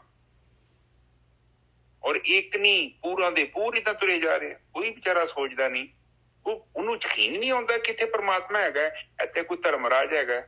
ਗੁਰੂ ਗ੍ਰੰਥ ਸਾਹਿਬ ਦੇ ਵਿੱਚ ਤੇ ਰੌਲਾ ਪਾ ਰਹੇ ਨੇ ਬ੍ਰਹਮ ਗਿਆਨੀ, ਓਏ ਭੋਲਿਓ ਅਵਰ ਕਾਜ ਤੇਰੇ ਕਿਸੇ ਨਾ ਕਿਤੇ ਨਾ ਕਾਮ, ਮਿਲ ਸਾਸਨ ਬਜ ਕੇਵਲ ਨਾਮ। ਕਿਉਂਕਿ ਤੇਰੇ ਅੰਦਰ ਇੱਛਾ ਪ੍ਰਗਟ ਹੋ ਜੇ, ਸੰਗਤ ਇਸ ਕਰਕੇ ਕਰਨੀ ਹੈ। ਤੂੰ ਕਨਫਿਊਜ਼ ਨਾ ਹੋ ਜੀ, ਤੂੰ ਇੱਥੇ ਸੰਸਾਰ 'ਚ ਛੋਟਾ ਬੱਚਾ ਵਾ, ਤੈਨੂੰ ਇੱਥੇ ਲੋਕਾਂ ਨੇ ਕਨਫਿਊਜ਼ ਕਰ ਦੇਣਾ, ਕਿਉਂਕਿ ਤੂੰ ਲੋਕੀ ਭਾਈ ਨੇ ਤੂੰ ਨਾਲ ਵੇਖ ਕੇ ਦੇਣਾ ਸ਼ੁਰੂ ਕਰ ਦੇਣਾ। ਬਾਅਦ ਦੇ ਵਿੱਚ ਤੂੰ ਇੰਨੀ ਸਪੀਡ ਫੜ ਲੈਣੀ ਆ, ਤੈਨੂੰ ਪਤਾ ਨਹੀਂ ਲੱਗਣਾ, ਤੈਨੂੰ ਦਿਖਣਾ ਹੀ ਨਹੀਂ। ਫਿਰ ਤੂੰ ਲੋਕਾਂ ਨੇ ਰੇਸ ਲਾਉਣ ਡਿਆ ਪੈਣੀ ਆ। ਨਿਜਰ ਸਾਹਿਬ ਕਾਰਾਂ ਦੀ ਰੇਸ ਲਾਈ ਕਿਤੇ ਤੁਹਾਡੇ 'ਚ? ਮੈਂ ਤੇ ਵਾਧੂ ਲਾਉਣਾ, ਮੈਂ ਮਨਾ ਕਰਨਾ ਆਪਣੇ ਆਪ ਨੂੰ ਨਾ ਲਾਵਾਂ, ਫੇਰ ਪਤਾ ਨੀ ਜੋਸ਼ ਕਿੱਥੋਂ ਆ। ਪਰ ਜਦੋਂ ਗੱਡੀ ਨਾਲ ਗੱਡੀ ਭਜਾਈ ਦੀ ਆ ਤੇ ਫਿਰ ਉਹ ਲਾਗੇ ਬਣੇ ਦਿਖਦਾ ਨੀ ਨਿਜਰ ਸਾਹਿਬ, ਫਿਰ ਤੇ ਉਹਦੀ ਗੱਡੀ ਤੇ ਮੇਰੀ ਗੱਡੀ ਦੋਈ ਗੱਡੀਆਂ ਰਹਿ ਜਾਂਦੀਆਂ। ਇਹੋ ਹਿਸਾਬ ਜੀਵਨ ਦੀ ਜਿਹੜੀ ਆਪਣੀ ਸਪੀਡ ਆ, ਜਿਹੜੀ ਆਪਾਂ ਰੇਸ ਕਰਨੇ, ਰੇਸ ਤੇ ਲਾਉਂਦੇ ਆ। ਆਪਾਂ ਉਹ ਤੋਂ ਅੱਗੇ ਲੰਘਣਾ, ਉਹ ਕਹਿੰਦਾ ਮੈਂ ਤੁਹਾਡੇ ਤੋਂ ਅੱਗੇ ਲੰਘਣਾ, ਸਾਰੇ ਲੰਘਣੇ ਦੇ ਇੱਕ ਦੂਜੇ ਤੋਂ। ਬਿਲ ਗੇਟ ਕੀ ਕਰਨ ਦਿਆ ਵਾ? ਉਹ ਵੀ ਚਾਹੁੰਦਾ ਵਾ ਕਿ ਮੈਂ ਦੁਨੀਆ ਦਾ ਨੰਬਰ 1 ਅਮੀਰ ਬਣਿਆ ਰਵਾਂ। ਹੁਣ ਇੱਕ ਦਾ ਐਲਨ ਮਸਕ ਆ ਰਿਹਾ ਵਾ, ਉਹ ਕਹਿੰਦਾ ਮੈਂ ਬਣਨਾ ਚਾਹੁੰਦਾ। ਕਰੋ ਗੱਲਾਂ। ਇਹ ਸਾਰੇ ਕੀ ਕਰਨ ਦੇ ਨੇ? ਸਭ ਉਹ ਦੌੜ ਚ ਹੀ ਲੱਗੇ ਹੋਏ ਨੇ। ਉਹ ਕੋਈ ਪਿੱਛੇ ਰਹਿ ਗਿਆ, ਕੋਈ ਅੱਗੇ ਲੰਘ ਗਿਆ, ਫਿਰ ਕੋਈ ਅੱਗੇ ਲੰਘ ਗਿਆ, ਕੋਈ ਪਿੱਛੇ ਲੰਘ ਗਿਆ। ਇਸੇ ਹੀ ਤਰ੍ਹਾਂ ਚਾਹੇ ਅਸੀਂ ਉਸ ਵੱਡੀ ਖੇਡ ਚ ਤੇ ਨਹੀਂ ਹੈਗੇ, ਪਰ ਜ਼ਿੰਦਗੀ ਸਾਡੀ ਵੀ ਉਸੇ ਚੱਕਰ ਤੇ ਚੱਲਣ ਦੀ। ਅੱਗੇ ਲੰਘ ਰਹੇ ਹਾਂ ਆਪਾਂ ਇੱਕ ਦੂਜਿਆਂ ਤੋਂ, ਆਪਾਂ ਕੰਪੀਟ ਕਰ ਰਹੇ ਉਹਨਾਂ ਨਾਲ। ਇਹ ਜਿਹੜਾ ਐਕਸੀਲੇਟਰ ਦਿੱਤਾ ਹੈ ਗੋਰਖੀ ਸਾਹਿਬ, ਇਹ ਤਾਂ ਫਿਰ ਕਈ ਜਨਮਾਂ ਤੱਕ ਰੁਕਦਾ ਨਹੀਂ ਨਾ, ਫਿਰ ਚੱਲੀ ਜਾਂਦਾ। ਫਿਰ ਹਾਂ, ਜਦੋਂ ਤੁਸੀਂ ਇੱਛਾ ਜਿਹੜੀ ਹੈ, ਇੱਛਾ ਤੁਸੀਂ ਪੈਦਾ ਕਰ ਲਈ ਇੱਛਾ, ਤੇ ਫਿਰ ਹੁਣ ਜਿਹੜੀ ਇੱਛਾ ਵਾ ਤੇ ਉਹੀ ਤੇ ਤੁਸੀਂ ਇੱਛਾਧਾਰੀ ਤੇ ਹੈਗੇ ਜੋ। ਤੁਸੀਂ ਇੱਛਾ ਕਰ ਲਈ ਹੈ ਤੇ ਗੱਲ ਖਤਮ। ਉਹ ਤੇ ਪ੍ਰਕਿਰਤੀ ਤੇ ਕਹਿੰਦੀ ਹੈ ਬੜੀ ਮਿਹਰਬਾਨੀ, ਕਿਉਂਕਿ ਤੂੰ ਇੱਛਾ ਕੀਤੀ ਆ। ਤੇਰੇ ਵਰਗੇ ਤੇ ਕਸਟਮਰ ਚਾਹੀਦੇ ਸਾਨੂੰ। ਬਿਲਕੁਲ। ਧਰਮਰਾਜ ਕਹਿੰਦਾ ਮੇਰੀ ਬੇਈ ਖਾਤੇ ਚੋਂ ਤੇਰਾ ਨੰਬਰ ਨਹੀਂ ਜਾਣਾ ਚਾਹੀਦਾ। ਮਾਇਆ ਨੂੰ ਪੂਰਾ ਉਹਨੇ ਟ੍ਰੇਨਡ ਕਰਕੇ ਮਾਲਕ ਨੇ ਦਿੱਤਾ ਹੈ ਉਹਨੂੰ, ਬਈ ਕੋਈ ਬੰਦਾ ਨਿਕਲਣਾ ਨਹੀਂ ਚਾਹੀਦਾ। ਬਾਣੀ ਚ ਕਿਹਾ ਦਿੱਤੀ ਭਵਾਂਟਰੀ, ਤੈਨੂੰ ਭਵਾਂਟਰੀ ਦਿੱਤੀ, ਸਮਝਦਾ ਕਿਉਂ ਨਹੀਂ ਹੈ? ਪ੍ਰਕਿਰਤੀ ਦਾ ਨਿਯਮ ਕਿਤੇ ਪਹੁੰਚਣਾ ਵਾ ਤੂੰ। ਇਹ ਸਰੀਰ ਜਿਹੜਾ ਹੈਗਾ ਤੇਰਾ, ਇਹ ਤੇ ਖਤਮ ਹੋਣ ਤੋਂ ਪਹਿਲਾਂ ਪਹੁੰਚ ਜਾ। ਬਿਲਕੁਲ। ਮੁੜ ਕੇ ਤੇ ਕੁਛ ਨਹੀਂ ਨਿਕਲਣਾ। ਹੁਣ ਤੂੰ ਕਹਿੰਦਾ ਤੇਰੇ ਕੋਲ ਟਾਈਮ ਨਹੀਂ, ਮੁੜ ਕੇ ਤੈਨੂੰ 1 ਮਿੰਟ ਨਹੀਂ ਮਿਲਣਾ। ਤੂੰ ਕਵੇਂ ਕਿ ਮੇਰੀ ਸਾਰੀ ਪ੍ਰਾਪਰਟੀ ਲੈ ਲਓ, ਮੈਨੂੰ 2-4 ਸਾਲ ਹੋਰ ਰਹਿਣ ਦੋ। ਉਹ ਕਿੱਥੇ ਆ? ਟਾਈਮ ਹੋ ਗਿਆ ਤੇਰਾ, ਜਾਣਾ ਪਊ। ਇਹੋ ਪ੍ਰਕਿਰਤੀ ਦਾ ਨਿਯਮ। ਪਰ ਤੈਨੂੰ ਆਖਰ ਤੱਕ ਤੈਨੂੰ ਹੋਸ਼ ਨਹੀਂ ਆਉਣੀ। ਇਹ ਸੱਚ ਆ।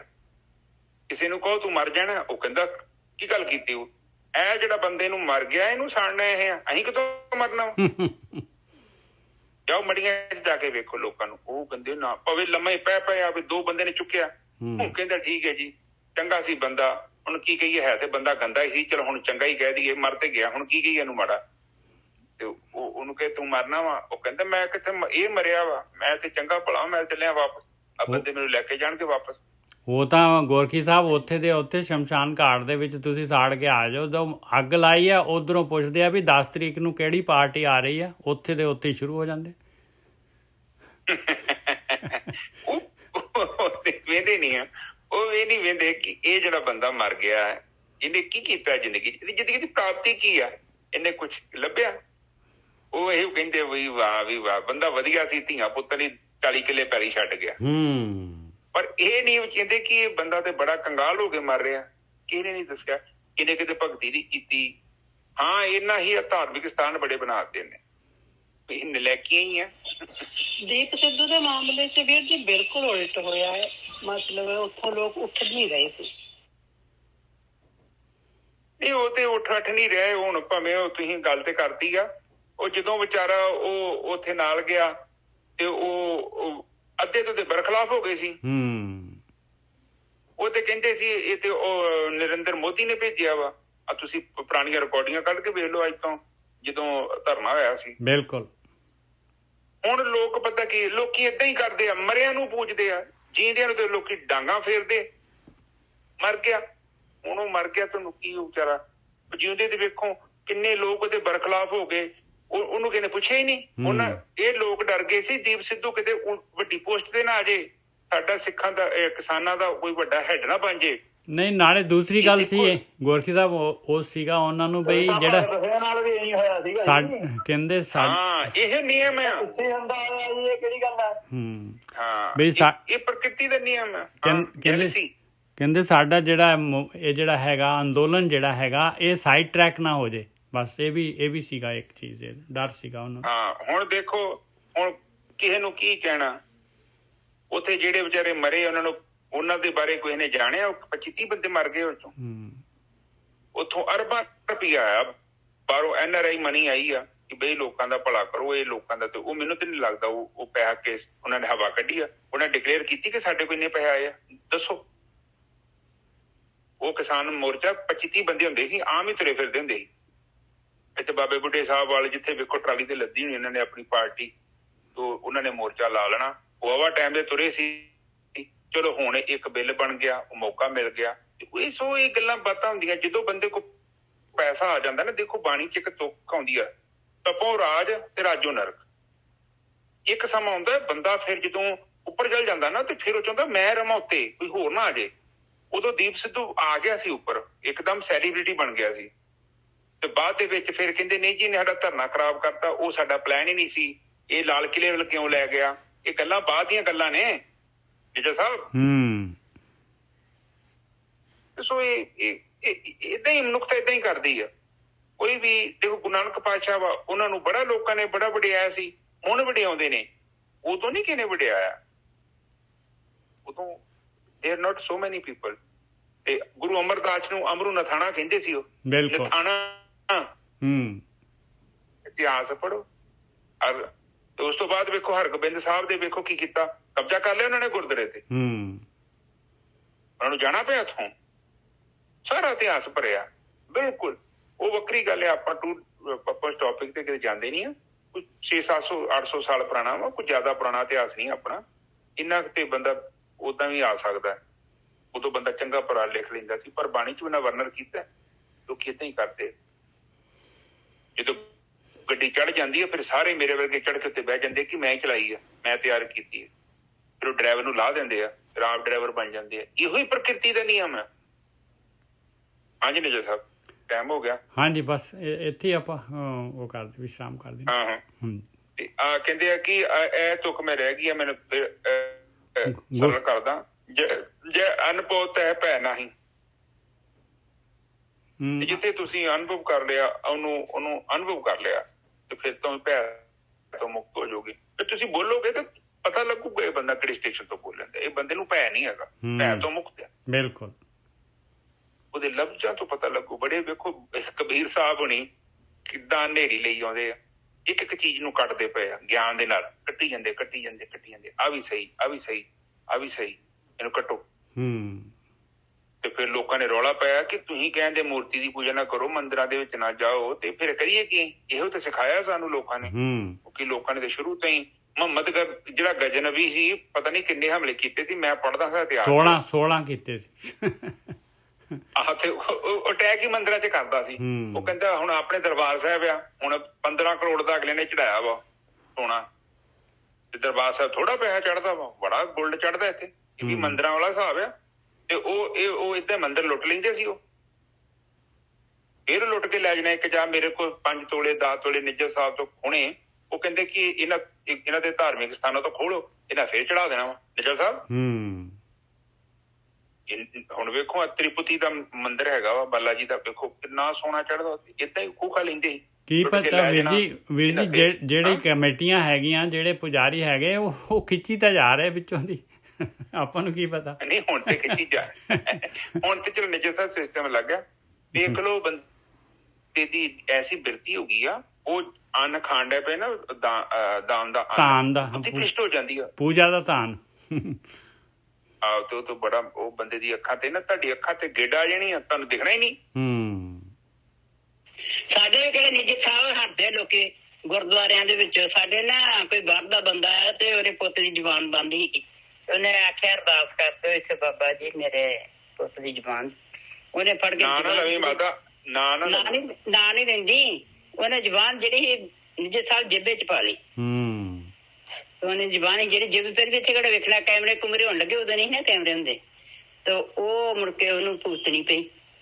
ਦੇਖ ਲਓ ਅਜੇ ਸੀ ਉਹਦੀ ਲੜਕੀ ਘਰ ਆ, ਇੰਨੀ ਪੜ੍ਹੀ ਪੜ੍ਹਾਈ ਤੇ ਜਿਹੜੀ ਉਹਦੀ ਕੁੜੀ ਦੀ ਜ਼ੁਬਾਨ ਬੰਦ ਪੈ ਗਈ ਹੈ। ਸਪੈਸ਼ਲ ਬੰਦਾ ਰੱਖਿਆ ਕਿ ਨਾ ਟੱਟੀ ਨਾ ਪਿਸ਼ਾਬ ਕੱਖ ਨਹੀਂ ਦੱਸਦੀ ਕਿ ਮੈਂ ਮਤਲਬ ਮੈਨੂੰ ਕਿਸ ਤਰ੍ਹਾਂ। ਤੇ ਆਖ ਤੇ ਦੇ ਨੇ ਪਰ ਇੱਥੇ ਹੀ ਆ, ਕਰਨੀਆਂ ਭਰਨੀਆਂ ਜਿਹੜੀਆਂ ਭਰਨੀਆਂ ਗੁਰੂ ਚੁੱਕ ਲੈ ਕੇ ਕਰ ਲੈ ਗਏ, ਇਹ ਲੇਖਾ ਇੱਥੇ ਦੇਣਾ ਪੈਣਾ। ਚਲੋ ਇਹੋ ਜਿਹੇ ਲੋਕ ਵੀ ਹੈ, ਇਹ ਸੰਸਾਰ ਮਾਤਾ ਏਦਾਂ ਹੀ, ਕੋਈ ਨੀ, ਚਲੋ ਇਹਨਾਂ ਨੂੰ ਖੁਸ਼ ਰਹਿਣ ਦੋ। ਅਸੀਂ ਤੇ ਇਹ ਕਹਿੰਦੇ ਆ ਕਿ ਲੋਕਾਂ ਦੀ ਟੈਨਸ਼ਨ ਘੱਟ ਲਈਏ, ਅਸੀਂ ਆਪਣੀ ਟੈਨਸ਼ਨ ਲੈ ਲਈਏ, ਇੰਨੀ ਬੜੀ। ਆਪ ਪੂਰਾ ਕਰ ਦੋ ਗੁਰਕੀ ਸਾਹਿਬ, ਇਹ ਸ਼ਲੋਕ ਰਹਿ ਗਿਆ ਆਪਣਾ। ਹਾਂ ਕਹਿੰਦੇ ਕਬੀਰ ਜੀ, ਉਹ ਕਹਿੰਦੇ ਕਿ ਜੇ ਅਨੁਭਵ ਨਹੀਂ ਆ ਉੱਥੇ ਭੈ ਤੋਂ ਮੁਕਤੀ ਨਹੀਂ ਮਿਲਣੀ, ਤੇ ਜਿੱਥੇ ਭੈ ਹੈਗਾ ਮੁਕਤੀ ਹੀ, ਹਾਂ ਜਿੱਥੇ ਭੈ ਹੈਗਾ ਉੱਥੇ ਪਰਮਾਤਮਾ ਹੈ ਨੀਗਾ ਭਾਈ, ਉਹ ਤੇ ਉਹਦੇ ਹਿਰਦੇ ਚ ਹੈ ਨੀਗਾ, ਉਹ ਆਤਮਾ ਤੱਕ ਨਹੀਂ ਪਹੁੰਚਿਆ, ਉਹ ਜਿੱਥੇ ਭੈ ਹੈਗਾ ਭਾਈ। ਕਬੀਰ ਸਾਹਿਬ ਭੈ ਦੇ ਵਿੱਚ ਹੈ ਨੀ, ਗੁਰੂ ਨਾਨਕ ਪਾਤਸ਼ਾਹ ਚ ਨਹੀਂ, ਤਾਂ ਜਿੰਨੇ ਵੀ ਚੁੱਕ ਕੇ ਮਾਰਿਆ ਅਗਲੇ ਦੇ ਪੱਲੇ ਕੁਛ। ਬਿਲਕੁਲ ਸ਼ਹੀਦੀਆਂ ਡਰਿਆ ਮਨੁੱਖਿਆ, ਉਹ ਫਿਰ ਬਿਲਕੁਲ ਸਹੀ ਗੱਲ ਹੈ। ਦੇਖੋ ਸਾਹਿਬਜ਼ਾਦੇ ਦੇਖ ਲਓ ਗੋਰਖੀ ਸਾਹਿਬ, ਛੋਟੇ ਛੋਟੇ ਸਾਹਿਬਜ਼ਾਦੇ ਦੇਖ ਲਓ, ਪ੍ਰਹਲਾਦ ਦੇਖ ਲਓ, ਧਰੂ ਦੇਖ ਲਓ, ਛੋਟੇ ਬੱਚੇ ਦੇਖੋ, ਉਹ ਭੈ ਤੋਂ ਮੁਕਤ ਹੈਗੇ। ਬਸ ਇਹੋ ਹੀ ਆ ਕਿ ਭੈ ਤੋਂ ਮੁਕਤ ਹੈ ਜਿਹੜਾ ਬੰਦਾ, ਤੇ ਸਮਝ ਲਓ ਭੈ ਤੋਂ ਮੁਕਤ ਉਹਨਾਂ ਚਿਰ ਤੱਕ ਹੋਣਾ ਨਹੀਂ ਜਦ ਤੱਕ ਤੁਸੀਂ ਆਤਮਾ ਨੂੰ ਜਾਣਿਆ। ਹਾਂ ਜਹ ਅਨੁਭਵ ਹੈ ਭੈ ਨਹੀਂ, ਬਸ ਇਹੀ ਕਹਿ ਰਹੇ ਕਬੀਰ ਜੀ, ਕਹਿੰਦੇ ਕਹਿਓ ਕਬੀਰ ਵਿਚਾਰ ਕੇ ਸੰਤ ਸੁਨੋ ਮਨ ਮਾਹੇ। ਇਹ ਸਾਧਨਾ ਕਰਨ ਵਾਲਿਓ ਆਹ ਟਾਰਗੇਟ ਆ, ਚੰਗੀ ਤਰ੍ਹਾਂ ਨੋਟ ਕਰ ਲਓ ਆਪਣੇ ਮਨ ਦੇ ਵਿੱਚ। ਹਾਂਜੀ ਵੀਰ ਜੀ। ਤੇ ਜੇ ਤੁਸੀਂ ਕਰਮਾਂ ਕਾਂਡਾਂ 'ਚ ਬੈਠੇ ਜੇ ਸਿੱਧੂ ਵਾਂਗੂ 500 ਧਾਗਾ ਬੱਧਾ ਗੁੱਟ ਤੇ ਇਹਦਾ ਮਤਲਬ ਤੁਸੀਂ ਭੈ ਦੇ ਵਿੱਚ ਹੈਗੇ।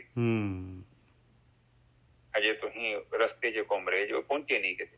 ਪਰ ਜਦੋਂ ਤੁਸੀਂ ਪਹੁੰਚ ਗਏ, ਇਹ ਜਿਹੜਾ ਭੈ ਵਾਲਾ ਕੰਮ ਆ, ਅੱਜ ਜਿੱਦਾਂ ਲੋਕਾਂ ਨੇ ਵਹਿਮ ਪਾਏ ਨੇ ਕਿ ਏਦਾਂ ਕਰੋ ਜੀ, ਇਹ ਫਲਾਣੇ ਦਿਨ ਆਹ ਕਰਨਾ ਹੈ, ਢਿਮਕੇ ਦਿਨ ਆਹ ਕਰਨਾ ਹੈ, ਸਵੇਰੇ ਉੱਠ ਕੇ ਇੰਝ ਨਹੀਂ ਕਰਨਾ, ਰਾਤ ਨੂੰ ਆਹ ਨਹੀਂ ਕਰਨਾ, ਜਿੰਨੇ ਵਹਿਮਾਂ ਭਰਮਾਂ 'ਚ ਪਾਏ ਨੇ, ਇਹਦਾ ਮਤਲਬ ਹਜੇ ਅਗਿਆਨ ਆ, ਗਿਆਨ ਦਾ ਦੀਪਕ ਪ੍ਰਗਟ ਨਹੀਂ ਹੋਇਆ। ਅੱਜ ਦੀ ਵਿਚਾਰੇ ਇੱਥੇ ਨਿੱਜਰ ਸਾਹਿਬ। ਹਾਂਜੀ ਹਾਂਜੀ। ਅੱਜ ਦੀ ਕਹਿ ਕਬੀਰ ਵਿਚਾਰੋ ਕੇ ਵਿਚਾਰ ਕੇ ਸੰਤੋ ਸੁਨੋ ਮਾਹੀ। ਹਾਂ ਇਹ ਵਿਚਾਰ ਜਿਹੜਾ ਹੈ ਤੁਸੀਂ ਸੰਤਾਂ ਨੂੰ ਗਿਆ ਜੋ ਬੰਦਿਆਂ ਨੂੰ ਨਹੀਂ ਗਿਆ। ਬਿਲਕੁਲ ਸਹੀ ਗੱਲ ਹੈ, ਬਿਲਕੁਲ ਸਹੀ ਗੱਲ ਹੈ। ਔਰ ਇੱਕ ਜਿਹੜੀ ਬੇਨਤੀ ਹੈਗੀ ਸਾਧ ਸੰਗਤ ਜੀ, ਅੱਜ ਦਾ ਵਿਚਾਰ ਜਿਹੜੀ ਹੈਗੀ ਬਹੁਤ ਕਮਾਲ ਦੀ ਹੈ, ਇਹਨੂੰ 2-3 ਵਾਰੀ ਸੁਣ ਲਿਓ ਤੇ ਬਹੁਤ ਜ਼ਰੂਰੀ ਹੈਗੀ। ਇਹਦੇ ਵਿੱਚ ਬਹੁਤ ਭੇਤ ਹੈ ਜਿਹੜਾ ਹੈਗਾ, ਆਪਾਂ ਨੂੰ ਬਹੁਤ ਫਾਇਦਾ ਕਰ ਸਕਦੀ। ਹਾਂਜੀ ਵੀਰ ਜੀ। ਹਾਂ ਤੇ ਅੱਜ ਦੀ ਵਿਚਾਰ ਇੱਥੇ ਸਮਾਪਤ ਕਰੀਏ। ਬਾਕੀ ਸਾਧ ਸੰਗਤ ਜੀ, ਪ੍ਰਮਾਤਮਾ ਤੁਹਾਡੀ ਜ਼ਿੰਦਗੀ 'ਚ ਤੁਹਾਨੂੰ ਸਮੱਤ ਬਖਸ਼ੇ, ਖੇਡ ਬਖਸ਼ੇ। ਮੈਂ ਤੇ ਇਹੋ ਕਹਿਣਾ, ਤਾਂ ਜੋ ਆਪਾਂ ਇਹ ਭੈ ਤੋਂ ਮੁਕਤ ਹੋ ਜਾਈਏ। ਭੈ ਦਾ ਮਤਲਬ ਹੀ ਭਰਮ, ਅਗਿਆਨ। ਗਿਆਨ ਸੱਚ ਨੂੰ ਕੋਈ ਭਰਮ ਨਹੀਂ ਹੈ, ਸੱਚ ਤੇ ਸੱਚ ਹੀ ਹੈ, ਉਹਨੂੰ ਕਦਾ ਭੈ, ਝੂਠ ਨੂੰ ਭੈ। ਠੀਕ ਹੈ ਜੀ। ਏਕ ਓਂਕਾਰ ਸਤਿਨਾਮ ਕਰਤਾ ਪੁਰਖ ਨਿਰਭਉ ਨਿਰਵੈਰ ਅਕਾਲ ਮੂਰਤ ਅਜੂਨੀ ਸੈਭੰ ਗੁਰ ਪ੍ਰਸਾਦਿ। ਇਹ ਮੇਰੇ ਪਿਤਾ ਗਰੀਬ ਨਵਾਜ ਬਾਣੀ ਪੜ੍ਹਦਿਆਂ, ਵਿਚਾਰ ਕਰਦਿਆਂ, ਬਾਣੀ ਸਰਵਣ ਕਰਦਿਆਂ ਅਨੇਕਾਂ ਪ੍ਰਕਾਰ ਦੀਆਂ ਭੁੱਲਾਂ ਅਤੇ ਗਲਤੀਆਂ ਹੋ ਗਈਆਂ। ਨਿਦਾਨ ਬੱਚੇ ਸਮਝ ਕੇ ਮਾਫ਼ ਕਰੋ। ਅੱਗੇ ਤੋਂ ਸ਼ੁੱਧ ਤੇ ਸਪਸ਼ਟ ਬਾਣੀ ਪੜ੍ਹਨ ਦੀ ਆਗਿਆ ਬਖਸ਼ਣੀ। ਮੇਰੇ ਪੰਜ ਗਾਈਆਂ ਸੰਗਤਾਂ ਦੀ ਹਾਜ਼ਰੀ ਪ੍ਰਵਾਨ ਕਰਨੀ। ਮੇਰੇ ਪਿਤਾ ਮਿਹਰ ਕਰੋ। ਇੱਕ ਸਰੀਰ ਅਰਦਾਸ ਕਰਾਉਂਦੇ ਨੇ, ਕਹਿੰਦੇ ਨੇ ਕਿ ਉਹਨਾਂ ਦਾ ਬਾਹਰ ਦਾ ਜਿਹੜਾ ਕੰਮ ਆ ਉਹ ਰੁਕਾਵਟ ਨਾ ਆਵੇ, ਤਾਂ ਜੋ ਆਪਣੇ ਬੱਚਿਆਂ ਨਾਲ ਆਪਣਾ ਜੀਵਨ ਬਤੀਤ ਕਰ ਸਕਣ। ਆਪ ਜਾਨੀ ਜਾਣ ਜੋ ਵੀ ਰੁਕਾਵਟ ਇਹਨੂੰ ਦੂਰ ਕਰੋ। ਮੇਰੇ ਪਿਤਾ ਇੱਕ ਸਰੀਰ ਹੋ ਰਿਹਾ ਅਰਦਾਸ ਕਰਾ ਰਹੇ ਨੇ ਆਪਣੀ ਤੰਦਰੁਸਤੀ ਦੇ ਲਈ। ਮੇਰੇ ਪਿਤਾ ਜੋ ਵੀ ਭੁੱਲਾਂ ਚੁੱਕਾਂ ਨਾ ਕਹਾਣੀਆਂ ਉਹਨਾਂ ਨੂੰ ਮਾਫ਼ ਕਰੋ, ਉਹਨਾਂ ਨੂੰ ਇੱਕ ਚੰਗਾ ਸਾਫ਼ ਸੁਥਰਾ ਜੀਵਨ ਬਖਸ਼ੋ ਤਾਂ ਜੋ ਇੱਕ ਤੰਦਰੁਸਤੀ ਦੇ ਨਾਲ ਆਪਣਾ ਜੀਵਨ ਬਤੀਤ ਕਰਨਾ, ਆਪਣੇ ਘਰ ਦੀਆਂ ਜ਼ਿੰਮੇਵਾਰੀਆਂ ਨਿਭਾ ਸਕਣ। ਮੇਰੇ ਪਿਤਾ ਮਿਹਰ ਕਰੋ। ਵਾਹਿਗੁਰੂ ਜੀ ਕਾ ਖਾਲਸਾ, ਵਾਹਿਗੁਰੂ ਜੀ ਕੀ ਫਤਿਹ। ਵਾਹਿਗੁਰੂ ਵਾਹਿਗੁਰੂ ਵਾਹਿਗੁਰੂ ਵਾਹਿਗੁਰੂ ਵਾਹਿਗੁਰੂ ਵਾਹਿਗੁਰੂ ਵਾਹਿਗੁਰੂ ਵਾਹਿਗੁਰੂ ਵਾਹਿਗੁਰੂ ਵਾਹਿਗੁਰੂ ਵਾਹਿਗੁਰੂ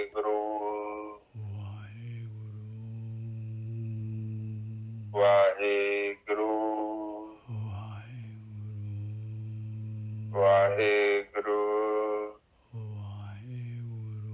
ਵਾਹਿਗੁਰੂ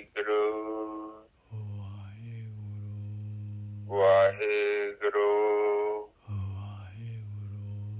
ਵਾਹਿਗੁਰੂ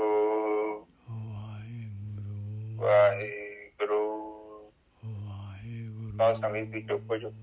ਵਾਹਿਗੁਰੂ ਵਾਹਿਗੁਰੂ ਵਾਹਿਗੁਰੂ ਵਾਹਿਗੁਰੂ ਵਾਹਿਗੁਰੂ ਵਾਹਿਗੁਰੂ ਜੀ ਕਾ ਖਾਲਸਾ, ਵਾਹਿਗੁਰੂ ਜੀ ਕੀ ਫਤਿਹ।